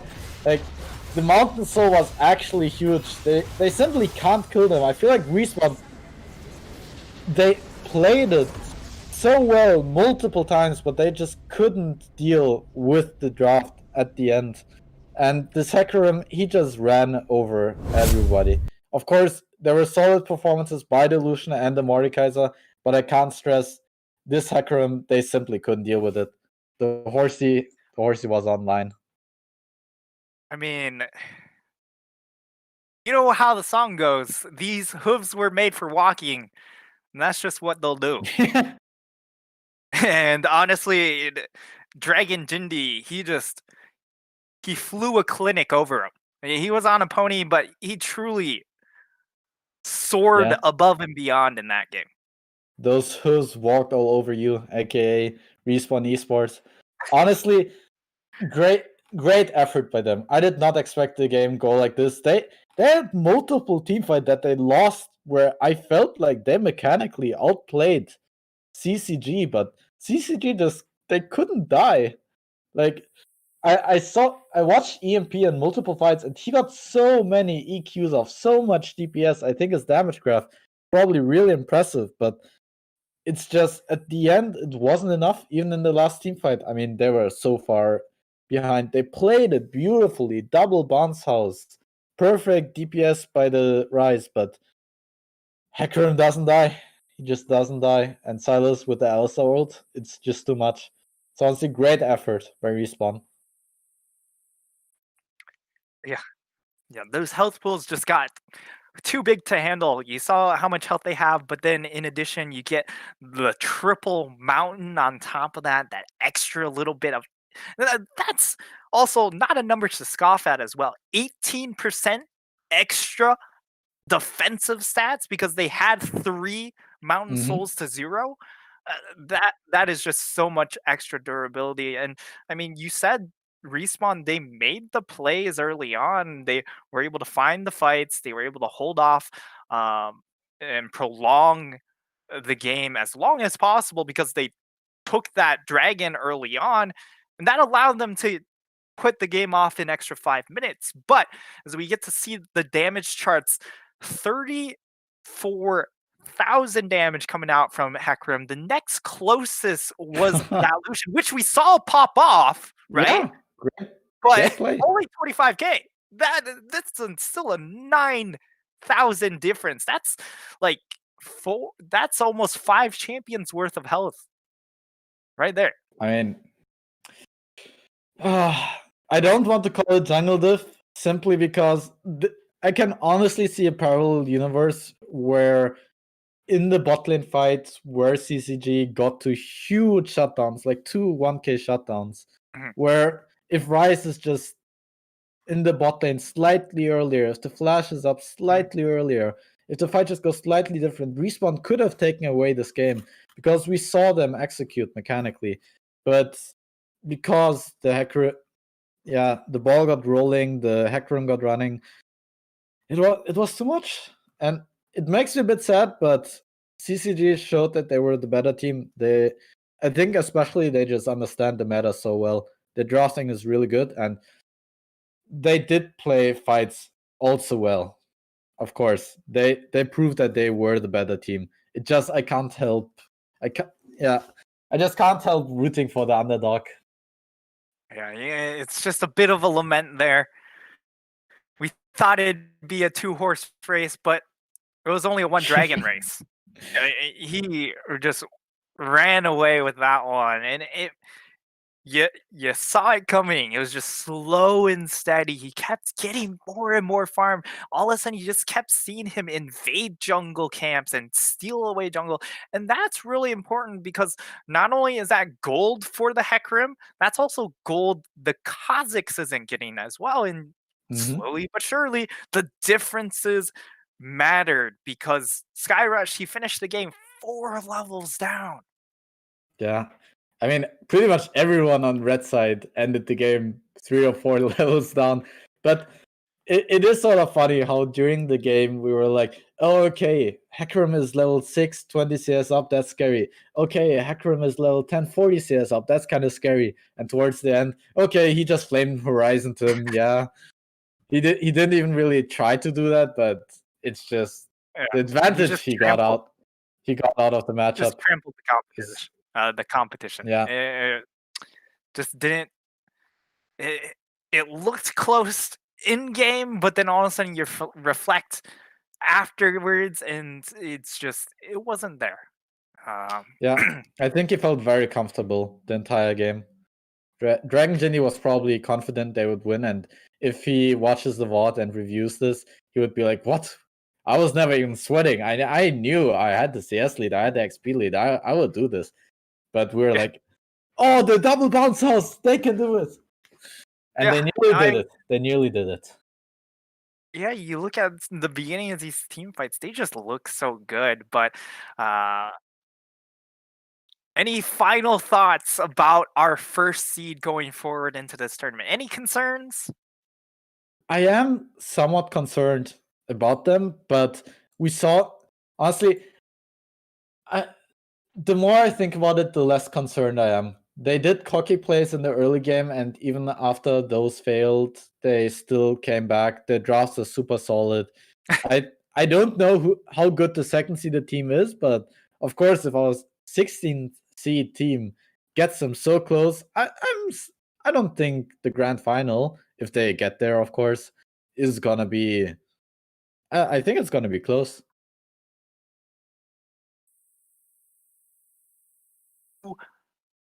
Bad, but that's going to be it for our second round game. Of course, that was CCG Emerald advancing forward, but Respawn, they still have, of course, the second chance opportunity going into that lower bracket. However, we're going to send it over to break as we set up for our next game, which will be University of North Carolina taking on, I believe that's Chili Mountain Tryouts. So we might have our own little org here. Shout out to Ooh. them coming on stream for our final match of today. See you until then. Yes, sir.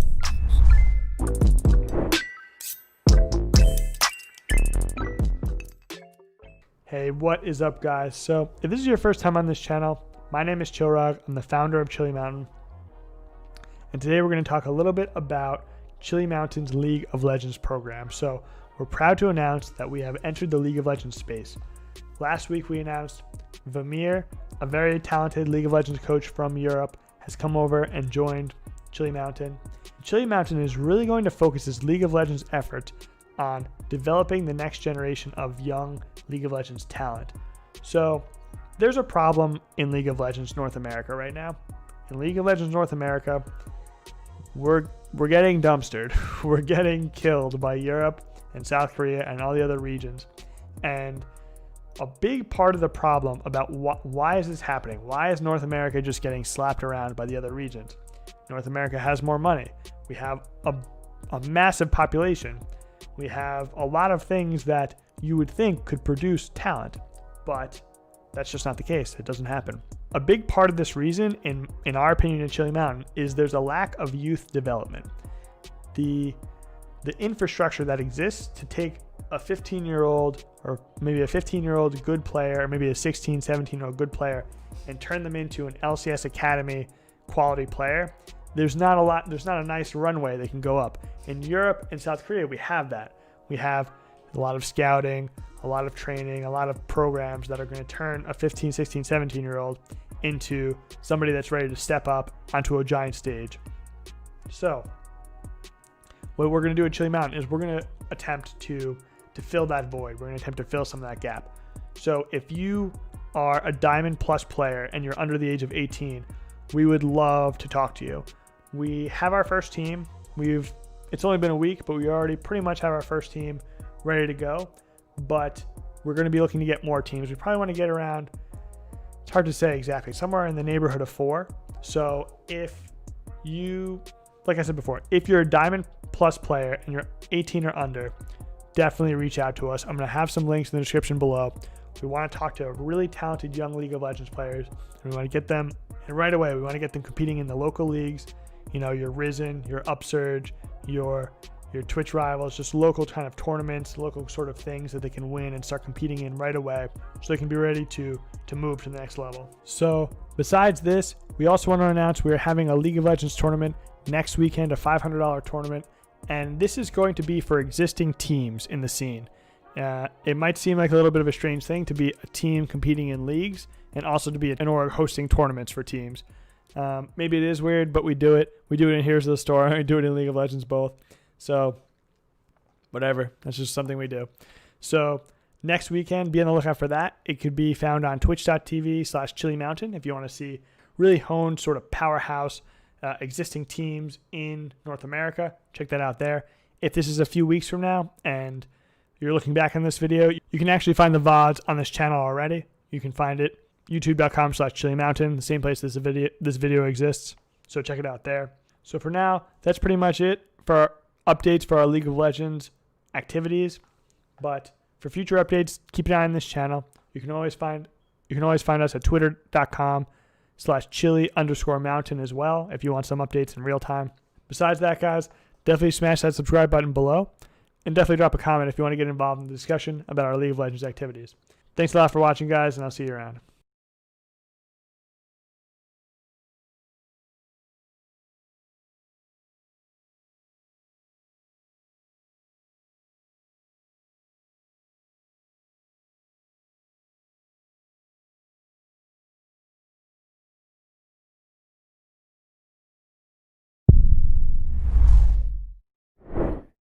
Welcome back, everyone, to Chili Mountain's Challenger Cup, as we are headed into our last game of today, at least on stream. There might be a couple more games going on off stream, but that'll be it for this. Will be the last game on our stream, and boy, do we have a very heated matchup coming at you to end the day here, as it will be UNC on the blue or on the red side as our 4 seed taking on Chili Mountain's own tryout squad as the 5th seed. So seed wise should be looking very, very competitive.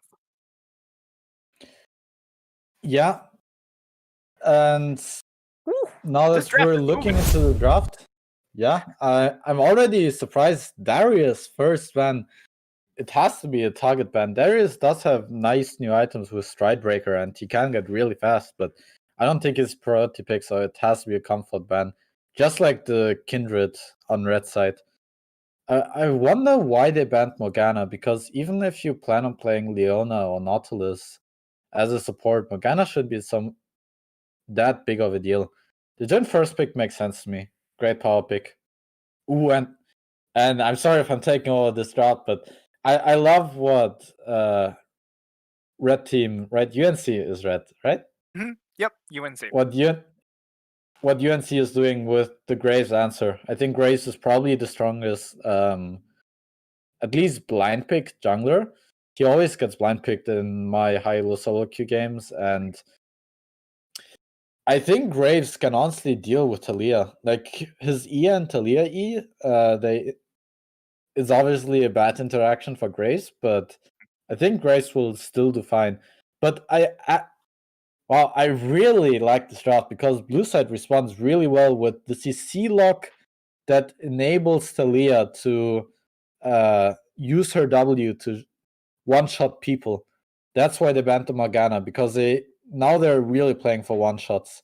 They couldn't get the Pantheon Talia combo, but Leona Talia is a very deadly combo. Leona Talia does indeed have so much lockdown and nuke potential. But the Leona Jhin also a duo that can set up your jungler for a lot of success in general because of how much range you have as far as CC lockdown goes. And I like the response coming out from the side of UNC, going for that Braum, going for more of a disengage. Obviously, there are some other disengage options that you could go for that give you a little bit more in lane, but certainly the Braum incredibly powerful when it comes to disengage. Yeah, and even though Leona Talia is a much more simple combo to sort of understand, Braum Graves can also be really scary. Like, if Braum gets a stun of Graves, has a lot of burst and can also just one-shot anyone.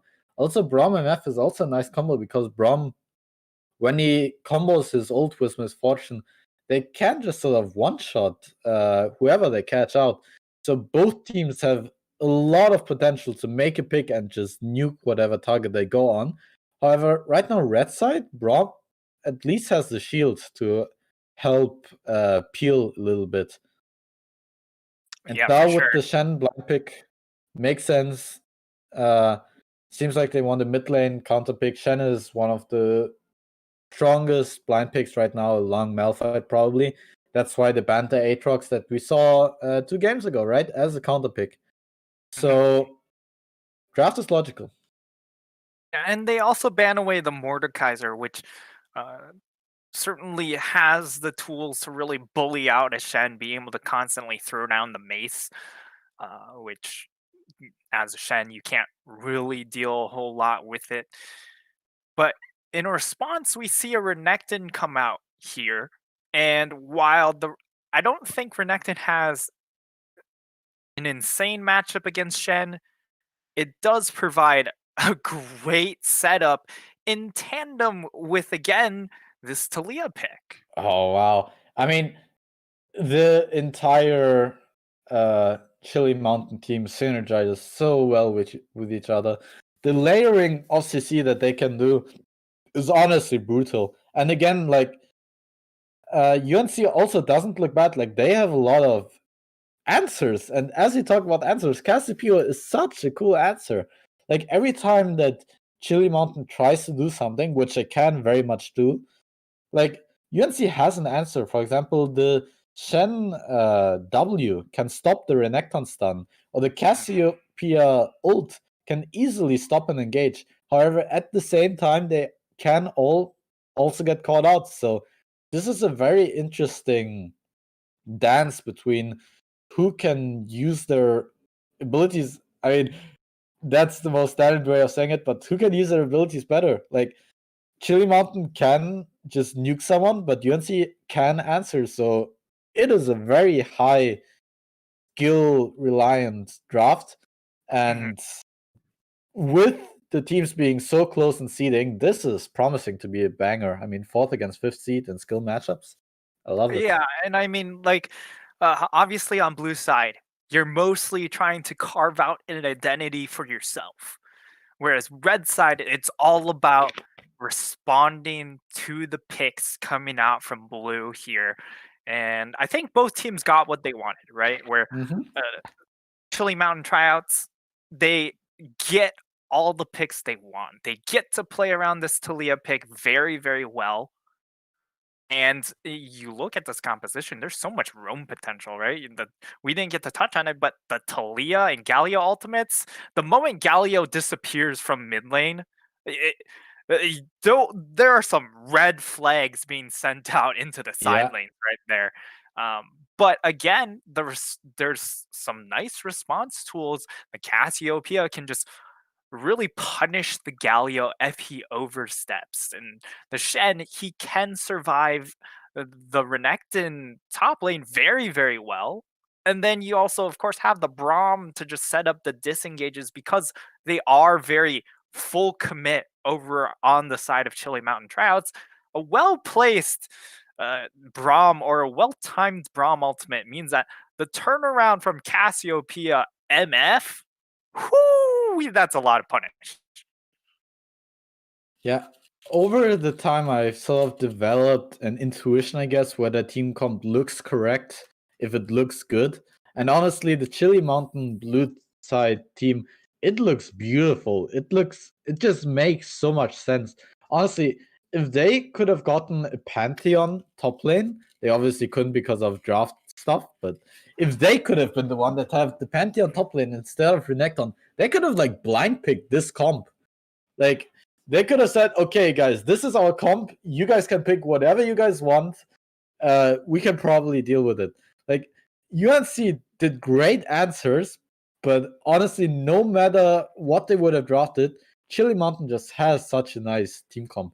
But again, UNC, if Chili Mountain overextends, if they try to go too hard, if they fail their CC layering, if they mistime the roamings, then UNC can punish so hard.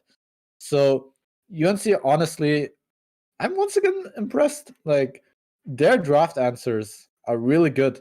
And if I think about when I played in like lower division, like 2nd division Prime League, for a few games, we did not think about drafts this hard. But these drafts are so smart.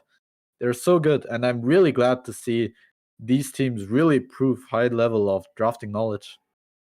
Yeah, and I mean, for the side of Chili Mountain, they get power picks, but not just power picks. It is a composition that does still have a solid theme to it. And on the flip side, it doesn't seem like on the side of UNC, any champion feels misplaced. They all fit into that puzzle, which is what we want to see from this competitive style matchup. And I mean, to close out the day, 4th seed versus 5th seed, all we want to see is that clash of skill. And I mean, we've been spoiled by these first 2 matchups that we watched. It was very back and forth. The skill expression was definitely there. And to close out the day with this, uh, we've certainly just been really spoiled. But with only a minute 30 left for spectator delay, we are, of course, going to send it over the break while we set up and make sure everything is okay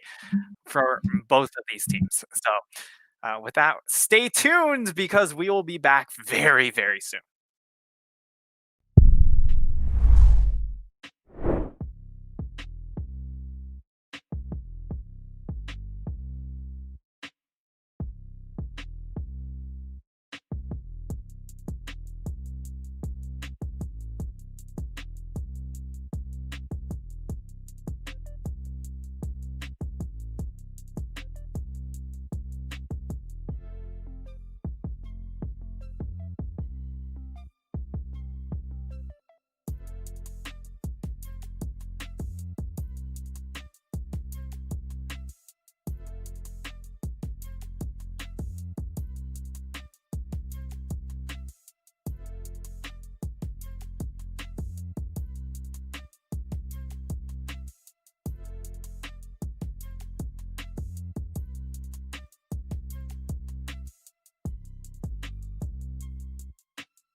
Welcome back, everyone. It is our final matchup of today. It is the quarter-final battle between CM Tryouts taking on UNC, University of North Carolina, and we get to see a possible level 1. First time today. We'll see if they can find AKM Lunar. It could work. Be in trouble. This Genesis could be a flash forward. Oh. No. If that Q still connects after the flash, that's a kill. They all flash after they proc the stun, he doesn't have cleanse, that's a death. Yeah, I feel like Budget Robert could have been a little bit more patient on that Braum Q, but obviously thought he had Lunar caught out, and Lunar with the fast fingers able to get on out of there. But that's still a flash taken away from the Jhin. And I mean, you mentioned the Braum. When you have this auto attack focused AD jungle combination, you can definitely proc that Braumstone very, very quickly. Yeah, just I'm not sure how well they're gonna be able to exploit this very early flash.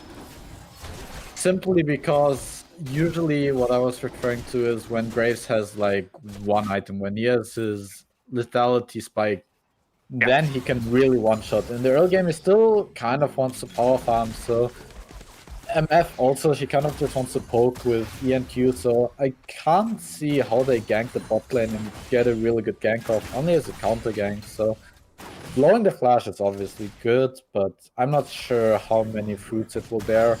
With Fleet Footwork and 4 potions, Jhin is gonna be really safe, but I'm down to be proven wrong.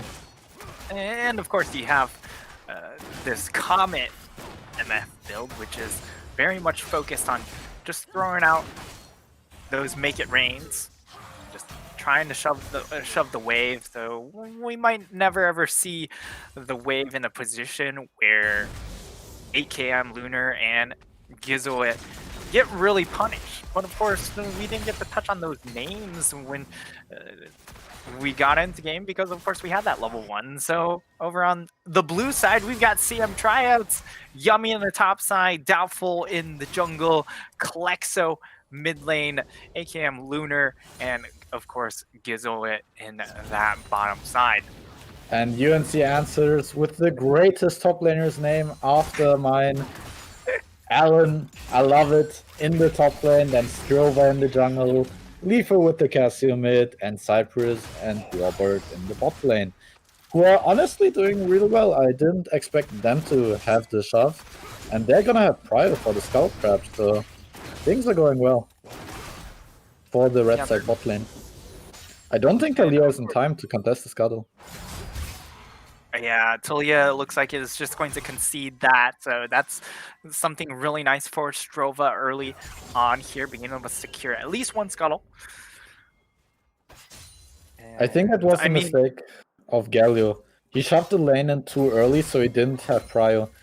If he shoved it in at exactly 3 minutes, he probably could have roamed into the river, and Grace would have been scared to do it. But that's a very high level thing. Alan, you might be in trouble. Nah, I'm not. Don't worry. Not even close. He gets the flash. Does have to burn the flash, but I mean, both sides are happy with that trade, right? Yeah. Alan, he's going to keep his life, but he's a little bit too far forward. Does get stunned up. Will flash follow up, and you went a little bit too far there, as here comes the bot lane aggression as well. Lethal tried to channel in the teleport, but does get canceled out by the Galio. You can't just teleport in front of a Galio, Lifu. Hello? Oh man, I mean, it really sucks for Alan because I've been in that position myself where you get ganked while your lane is pushing and you really just want to shove it out, but they stay. And it's a lose-lose situation. Either they freeze on you or you die trying to shove it out. Of course, he could have probably waited for Alan, but he felt, for Strova. But he felt confident, he went for it, got punished, but just bad situation where a lot of plays results in something bad. But, I mean, the end result is fine. Yeah, I mean, you are still at Shen. Kit-wise, you're still going to do well against the Renekton. it just increases the possibility. Okay, nice. Of course, Spirit's Refuge. This is why we say that matchup is great, because the Spirit's Refuge just shuts down so much of that Renekton kill potential he has against a lot of those other melee champions that he has to face in that top side. And about the matchup, like, it's good, just the problem is right now we saw it, the Q still goes through the Spirit's Refuge, and then the thing is, at level 6, Renekton gets a combat ultimate while Shen doesn't. So if the lane is ever pushing back into Renekton and he can set up a freeze, Shen can't do that much if Renekton just ults and walks all over him. So even though the lane is nice for Shen because he outscales and he can use his ult, just pure 1v1 he still needs to be really careful. yeah, and we see Lifu trying to set up a little bit of a hold here in that mid lane. Of course, a little bit harder to just freeze in the mid lane, but trying to get as much advantage as he can. Able to get a nice little hold there. And one of the issues here I can definitely see is, you mentioned Alan, he doesn't get a combat ability at level 6, and there certainly could be a level 6 dive coming in with this Renekton Talia. Galio, this top side, definitely a lot of dive threat. Yeah, but of course any kill is good for them, but I wonder if they really want to camp the Shen. I wonder if maybe other targets are better, but I mean, if they get a kill on Shen, they'll take it. Shen is in a really rough spot, like I just described, because Renekton is gonna set up a freeze and it's hard for him to break it, as he doesn't have a combat ult. Oh, I like this roam by Leona. Oh, this is gonna end terribly for UNC, I think. As soon as Chili Mountain gets that red buff. Or, are they miscoordinated? No. Yeah, it's a nice start out. Strova being able to get the damage down, but now here comes the response. They're going to come on over. A beautiful time flash is going to be able to get Strova out of that situation, but now it looks like there could be the re-engage. Strova gets the first kill in that game, or in that fight, but the cleanup is... Oh, no! All right. I don't... We close our eyes to that one, but the Leona... It happens, it happens. So, that's what I mentioned in draft, that they have all these tools, but if they mess up the layering of those abilities, then it is really bad, and they had real miscommunication there, where the Talia tried to W before the Galio flash. If Galio just flashes to guarantee a CC, then Talia has a guaranteed knockback, and this whole fight might go different. But because they wasted their CC abilities at the wrong time, this ended in a disaster. I mean... Yeah, it looked so beautiful because he had the claps coming in from the jungle and support with the Talia Leona coming in from the backside from that red buff, and there was just no knowledge from UNC. They didn't know it was going to collapse upon them, but communication didn't quite line up. It was a bit of a fumble there, and you saw the results of that fumble. It was just all over the place. It was messy, it was ugly, and the end result was beautiful for the side of University of North Carolina. And the problems with team comps that are very unified and they have one goal, it's that they're somewhat easy to read. Like, you sort of know that they try to CC lock one person down, and if you see where you're weak on the map, you can try to go for counterplay. And when you get this counterplay and you get ahead, then at some point, if you don't snowball as the team comp that just wants to kill one person, you start to fall off. Like, that's one of the problems of Pantheon Talia, for example. Like, if they don't snowball, they fall off. And Pantheon Renekton is something very similar. Now that this caster got 2 kills and Graves got 2 kills, even though I think they will keep getting small advantages, like, for example, this...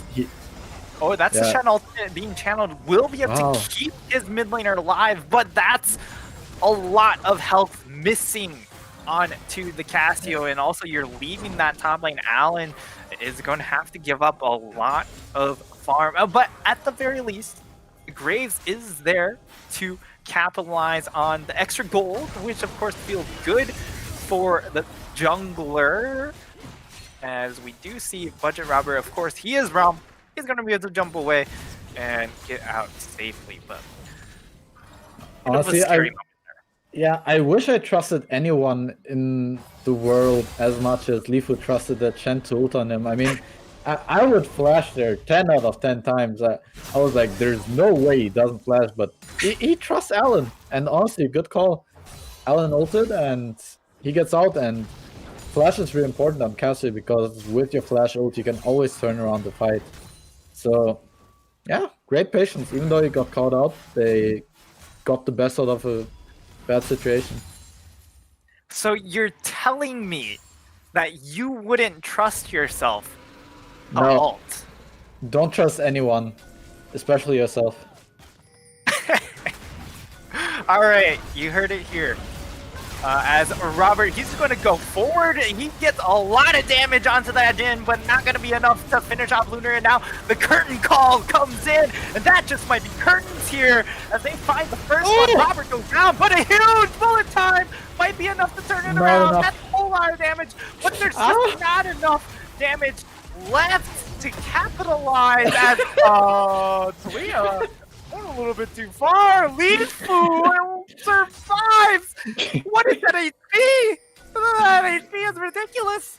But now it's going to be Cypress. He's all by himself. I don't think he himself will be able to turn around and get this fight for the rest of the team. And it looks like we're going to see an Infernal Dragon go down for the side. What? It keeps going. But teleport comes through. They want more Lifu. He came back half HP. That's not the play, sir. And this it's a disaster. It's a disaster. Captain Jack cleanse. Did you see that? That was clean. Yeah, but, that was clean. I don't think Captain Jack can get you out of this one. Yeah. Needs the spirit of Captain Jack, not just the mechanical ability to save him from that one. I mean, you heard me laughing, so you would assume that the play was bad, but honestly, the mechanical play was really good. Like, we saw the Braum Graves at the very beginning that dish out the burst, and we saw beautiful Cassiopeia MF combo with their ults, and honestly, nice play here by the Graves. Yeah. Oh, but Stroba, he's not able to finish off the kill, but the shield bow keeps him alive. He stays alive, gets out of dodge, and honestly, that's a pretty solid win for the side of UNC. Being able to find something on the map, getting any sort of winning trade there is going to help out, even though they weren't able to finish off that kill. And right now, I mean, for Chili Mountain, they have the 2K gold advantage, but is that enough at 14 minutes here? Yeah, I mean, excuse me if I'm going hard on one particular player here, but it feels like there must have been some rust issues because they have this budget Robert in the game, and I wish they had the real Robert in the game because, I mean, I got hit by like 3 Braum Qs. Again, as soon as I say it, like, these Braum Qs, they're not connecting, and it's just a disaster. Every time he misses and the kill doesn't get secured. Like, this is just mechanical misexecution, which makes good plays into bad plays. And I know I'm being hard on him, but like, these are important budget Robert, really looking budget here.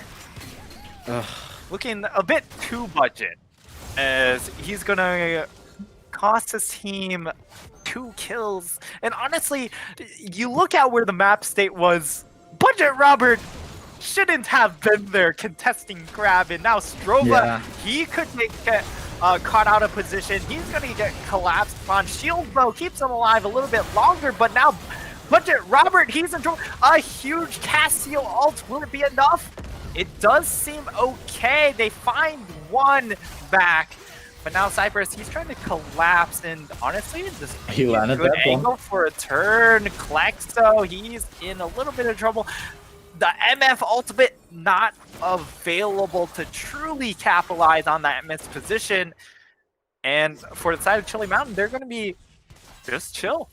Honestly, I feel like there's once again just a lot of trust between these teammates, because for every Q that Robert misses, it feels like it's a ult that Lifu lands. Like, the amount of game-winning Cassiopeia, montage Cassiopeia ults that have already come out is honestly crazy. So I'm impressed by Lifu. The Cassiopeia pick should be really difficult to play actually against that team comp, but he keeps waiting and he gets the perfect Cassiopeia ult off every time. Yeah, and I mean, because you only have one movement spell, right? And that's the flash. If you don't use it at the right timing, or if you use it too early, there's just so... You can't play the game as a Cassio in these situations, with a Leona jumping onto you, with a Renekton jumping onto you. So you have to be really, really perfect with pretty much your entire kit. Because a well-timed miasma means that you get so much extra damage, you shut down all of their engage, and it's a one fight. But if you mistime it, you die fast, and there's nothing left for the rest of your team to play around. That's now, it looks like they're going to turn around for this Rift Herald, but I don't know if 17-minute Rift Herald is enough to answer back here. And I don't even know if I like that Rift Herald call. Like, it feels like imagine a situation where Leona roams to the Rift Herald, and then she just engages, Renekton ults, and Galio ults on top of them. Like, I feel like they should have a very easy time winning that 4 against 4 when there's no threat of the MF ult, but I guess they just wanted to get the tower, but now they leave this Renekton behind, so...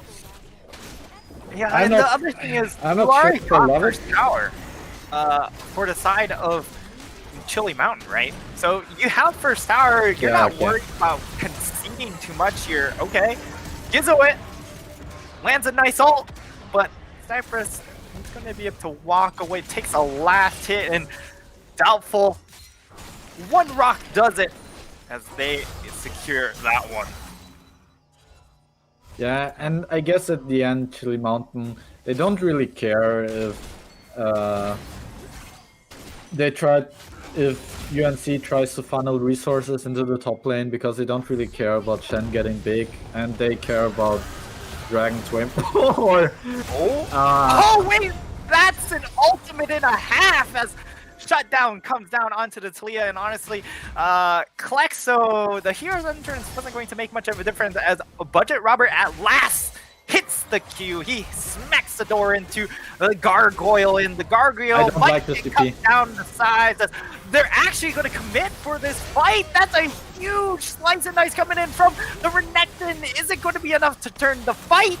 As Yummy, he continues to plow forward, but now it's Cypress here to try and turn things around, but again, there's no MF ultimate available. The double up gets that shut down onto the Jhin, and they do at least get one back in.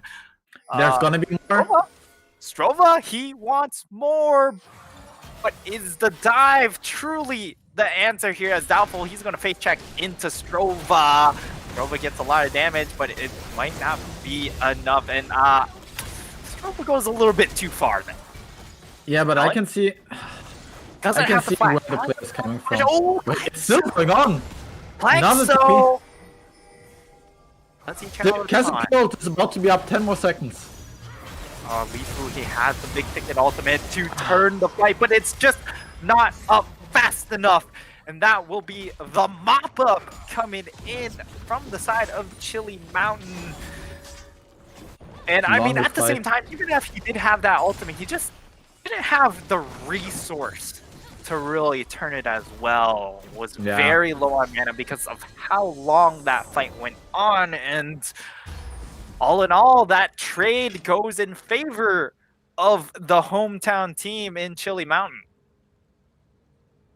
And I honestly don't even know where to begin the analysis of this teamfight, because I don't remember when the teamfight started. I guess it was the Talia like a whole 3-minute fight. Yeah. Like that fight went on forever. We saw Was that fight for a dragon?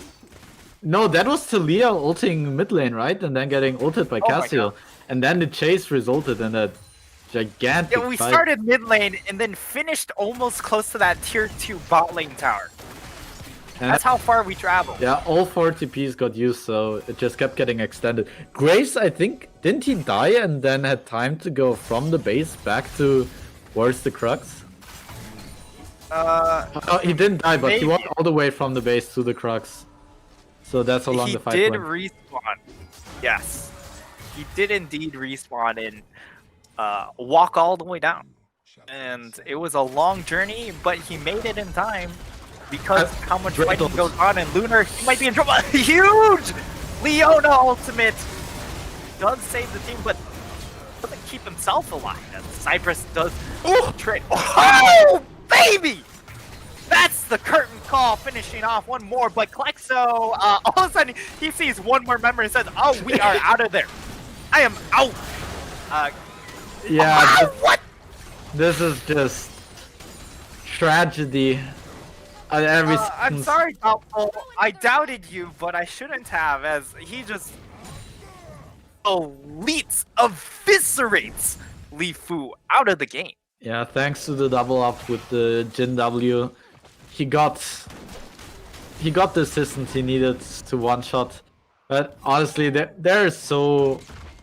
I don't even want to call it messy or like mis-execution, but there are a lot of skill shots that are going the wrong way, yet at the same time there's also a lot of great ults, so I don't know how to evaluate the play, because like Cassiopeia is doing great ults and Leona's doing great ults, but then there's also an MF ult just in the face of Leona, so Yeah, it feels like, for the most part, I feel like the decision making's been there, except for some of these small cases, right? Where Cypress, it feels like Cypress, he keeps on using his ultimate a little bit mistimed and never has the ultimate for when he actually needs it. yeah. But for the most part, the decisions have been there, the execution not always there, and all of a sudden we have a 6,000 gold advantage. And I mean, if you are on the side of UNC, what do you talk about in these comms? Because it feels like you should have played a little bit slow, but all of a sudden this game is 6,000 gold out of hand. Yeah, I mean, it's sort of weird how the game feels back and forth, and it feels like the fights are really close and like a bunch of action is happening, but at the end, Chili Mountain is just ahead 6k in gold, and even though UNC still has options with that Cassiopeia, it's getting difficult, and you saw a bit of panic, not here, but when they tried to go for the Baron, they wondered like, can we rush it with the Cassio, can we not? They weren't sure what to do, and now I think Leafu is trying the correct thing. Cassio ult is on a very short cooldown, so what he just tries to do is create catches. If they can catch, if Renekton goes too far, gives us 1k shutdown, this game is still very winnable. Yeah, no, I mean, if you look at the items, this Cassio is an absolute juggernaut. Has 3 He items forgot completed. boots, but Yeah, I mean, unfortunately, no boots. But Leandri's, Seraph's, and Banshee's Veil completed. That's a whole lot of damage and possible turn potential on this Cassio. And also, because you have that Conqueror, because there are so many melee champions, she's going to be able to build that up very quickly. So if she gets that fully stacked up, it gets to be a tall task to try and delete her if the side of UNC are able to play around this Cassiopeia. yeah, the Cassiopeia is the very, not the last hope, but just the main hope, you know? Like, Cassiopeia is the superstar and you're playing around her. Whatever Cassie wants to do, you need to support her in doing. If she wants to do a catch, you guys better be prepared to Shen ult again when the turn happens. So, I'm guessing that both teams are just gonna posture here and they're gonna play for vision, but no one's gonna actually do something. But Budget Robert disagrees. Lunar also disagrees? Yeah. Okay, what is happening? What? A little bit of a mess here as we see two fights executed around different parts of the map. As now Gizoet, he's going to get collapsed upon, has to force out his flash. And again, Cypress, it feels like he keeps getting caught out. Now Strova, he could be in trouble. He gets locked down, but the shield blow will be enough to keep himself alive. And now Cypress is going to come on back. This time does have the ultimate available. That is a key cooldown that they just haven't had in a lot of these team fights.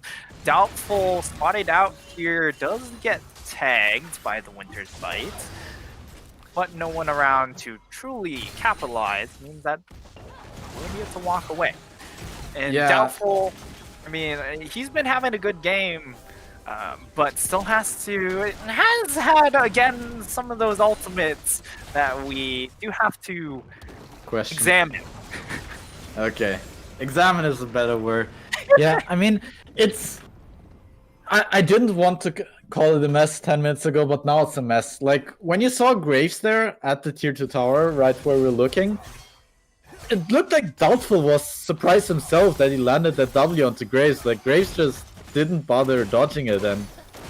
Like, then how did it happen that Lunar is just 1v1ing Cypress in the mid lane? Like, I thought they were just posturing, and right afterwards, Roberts tries to go in on the level 15 Renekton and get Shen ulted, but then suddenly Leona has to flash away because she's 1v1 against the Casio, and I'm... yeah. I think the nerves are high. Both teams are trying to force plays, even though there shouldn't be any, and now...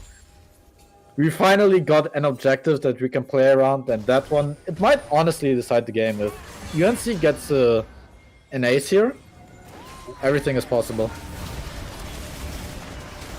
And then they're going to open up. Yummy comes in on the flank. That's not going to find anyone, and not exactly a great Talia ultimate, but it was a Talia ultimate. Doesn't quite get the separation that he'd like. I did like this Braum ult. Alan. Unlucky. Yeah, the ults have been a little bit all over the place. Yummy has a potential flank, but all of a sudden these Talia rocks are starting to do some damage, and the poke is becoming a little frustrating to deal with. Yeah, the thing is, UNC can't really do anything. They don't have engage, and Talia's doing the correct thing, just poking with these Qs. They might try to go for a steal, but yeah. Strova, he has to get into the pit to try and contest the dragon, but it doesn't look like he's going to be able to get there and might lose his life in addition to that. But we'll be able to stay alive along with Robert, and that will be Cloud Soul going into the hands of the side of Chilly Mountain. And they get themselves the Cloud Soul. So Cloud Soul obtains, they're going to get the extra move speed. Honestly, the move speed is really nice for this front line because, of course, there is a lot of range. Chilly Mountain should be really happy about this dragon. I think it's honestly even better than Mountain Dragon. You could debate Infernal Dragon, Ocean Dragon is obviously better. But the movement speed and just them being able to kite UNC all around the map is so huge, because I thought of a great metaphor, like UNC, they have all the answers, but they don't have a way to ask a question. Like, how do they ever decide, you know, to get into the Dragon Pit, to start and engage, to, you know, to force something?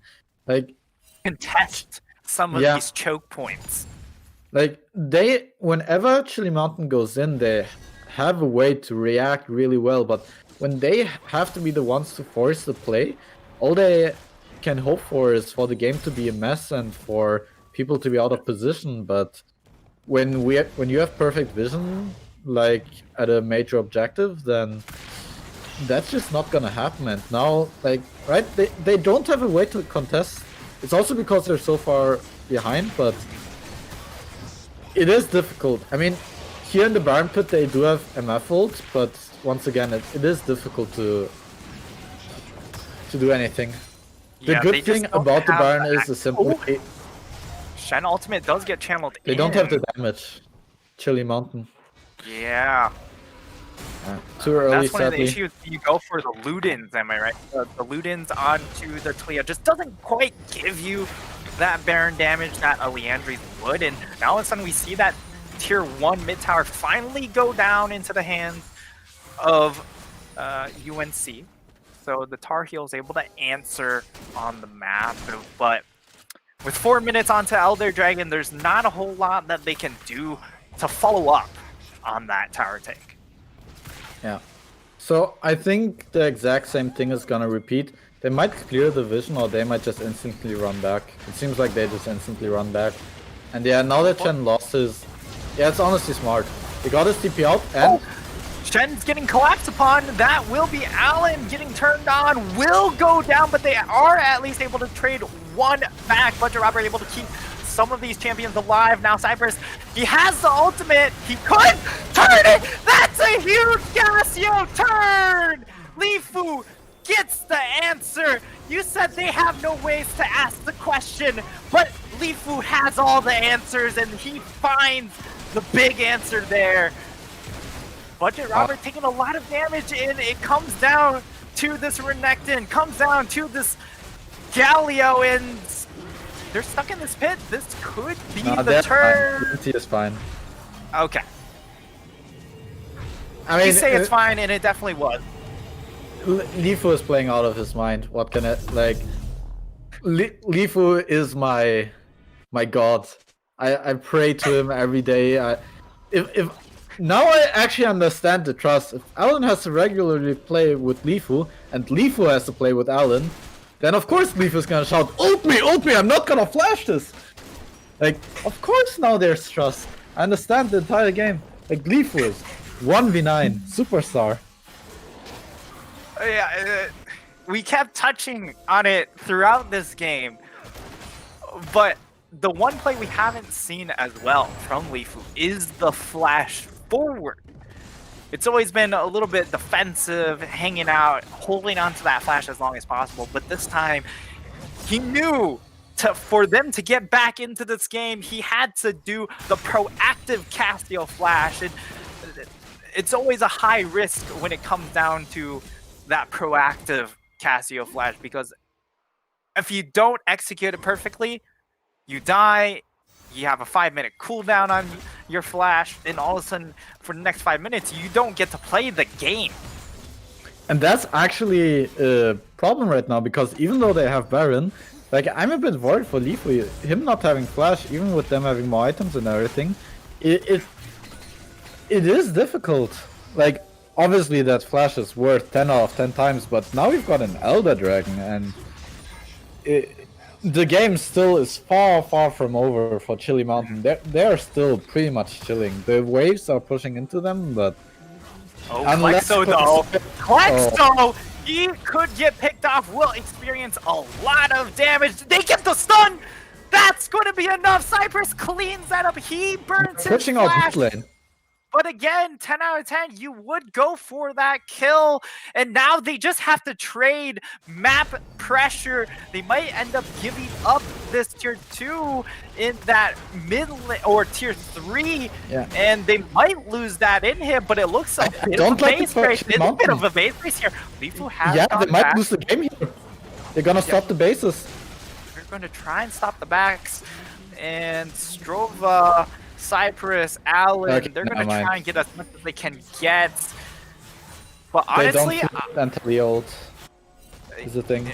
yeah, I mean, the Talia ult was certainly a threat. I thought for sure they would go and try and set up for this Elder Dragon, but Elder just respawned, and now Alan leading the charge here, as one might expect from a name like Alan. Always trying to lead his team to victory. And now Lifu trying to get to his team. Does have the assistance of the Blast Cone. And now all of a sudden we are in for 2 waves of super minions crashing in the mid lane for the side of Chili Mountain. But also a bot wave coming in for UNC, crashing towards Chili Mountain's base. So we'll see how these teams end up playing around these super minions when it comes to setting up for this Elder Dragon dance. Yeah, I mean, I thought this situation was really bad for UNC because they don't have mid prio, but it seems like because of bot prio, they can go for stuff here. And this looks great for UNC. Leona, great ult by Leona. She can still disengage. And Talia got really important poke off. Now, Renekton, Yeah, but where's look he at where the ping? Renekton is so far removed from this, but so much damage comes through Alan, and Robert could be in trouble. The blast cone is very tragic for Alan, and he has to burn his flash. He does have a teleport, Talia but ult! They can't enter! Talia No flash. is perfect. Zones him away, and they get themselves the Elder Dragon. Cypress could be in trouble. Lifu whiffs the ultimate, but with how much damage is coming down, Gizzo, it could burn down from the Leandries, but Strova, I think that's all she wrote for Strova there, will get executed. And Yummy cashes in on that kill. But while the Elder does come through with where these waves are, I don't know how much they can truly get off of it. Yeah, I mean, the thing is, Lifu has flashbacks, so this game is still a 50-50. I think if they get third Elder Dragon, maybe they are stronger than Lifu's flash, but yeah, right now, UNC can still answer. It's still a matter of executing the fight correctly, because it's about who can burst one target out of the fight faster, and even though Elder Dragon helps with that, in the end the question is just who gets the CC off correctly. And so, I think for the most it's part, still a question of execution. The power from this Elder Dragon is mostly to get as much control as you can to set up for this Baron that is coming up in 25 seconds, right? True. So like, Baron it's gonna be really difficult to contest.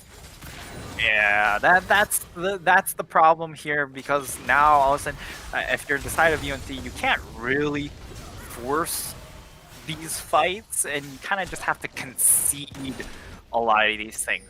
Thankfully for them, they have decent wave clear, and it's not like the side of Chili Mountain, they can necessarily just end off of this Baron. They still have to play the game out. If the producer could somehow show us how much of the Elder Dragon is still left, that would be good, but if not, that's fine, okay. Just the Elder Baron should run out somewhat soon. Okay, we can't. It should run out somewhat soon, so once only Baron is left, UNC might have a very good chance of winning a fight, but it's questionable. Yeah, and one of the interesting strong. One of the interesting things as well is the fact that while they have an 8,000 gold lead, they haven't spent the gold. So I mean, if we can, okay, all right, they're going to open up the curtain call. I was going to ask for gold, but it looks like they want to try and end the game. They might be able to finish off this top inhib though, as we see. Yeah, there's almost 2,000 gold on so many members. This is probably the best fight you can get here at even gold. 7k in their inventory. The turn might come through, but it does look like they are just going to back off, and both of these inhibs are going to respawn. It is going to be a reset, and I'm a little bit surprised that the side of UNC didn't necessarily go for a force there, because again, that's as close as the gold is probably going to effectively get there. And now, once they go ahead and buy, the gold gap does truly open up. And with 2.5 minutes until this Elder spawns, I think that really is just the game. Yeah, whoever wins that Elder will be able to just run into one of these lanes and try and end as, okay, that's going to be a flash forward.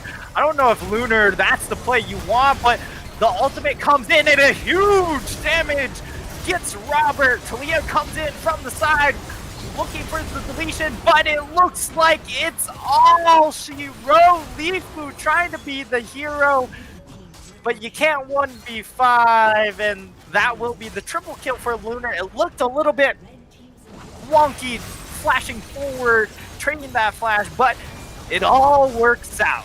as it Yeah. looks like Chili Mountain on our Chili Mountain stream will be able to secure themselves that fight and also the game.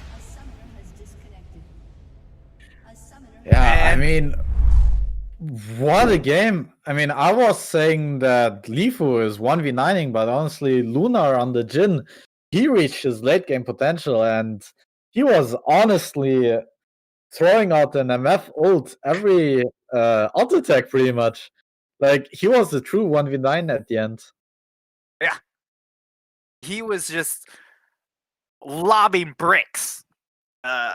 Those weren't regular bullets. They were absolute cannonballs. And you just saw this chunk after chunk of HP being carved away with each shot. And I mean, to be fair, this was a 40-minute game, and we saw moments from Lifu where it looked like he could have swung the game back by himself. And if you're looking at it from a general game perspective, UNC did do enough to get to their breakpoints. It was just Yeah. Chili Mountain. They were able to find those small edges and really edge it out at the end. I mean, that 3-minute fight at the end that happened in the mid game was one of the deciding moments where it could have gone either way simply because it was so long, so messy, so many people joining in all the time. But at the end, it was in Chili Mountain's favor. They just started slapping UNC with the wallet. Even though UNC had a chance to maybe force something at the very end, it's a very difficult call to make as a team. And I was scared for UNC. They had a more difficult draft to play. Like, it's always more difficult to react to someone than to do the play yourself. And at the end, Chili Mountain just forced the Jin flashed in, and the game was over.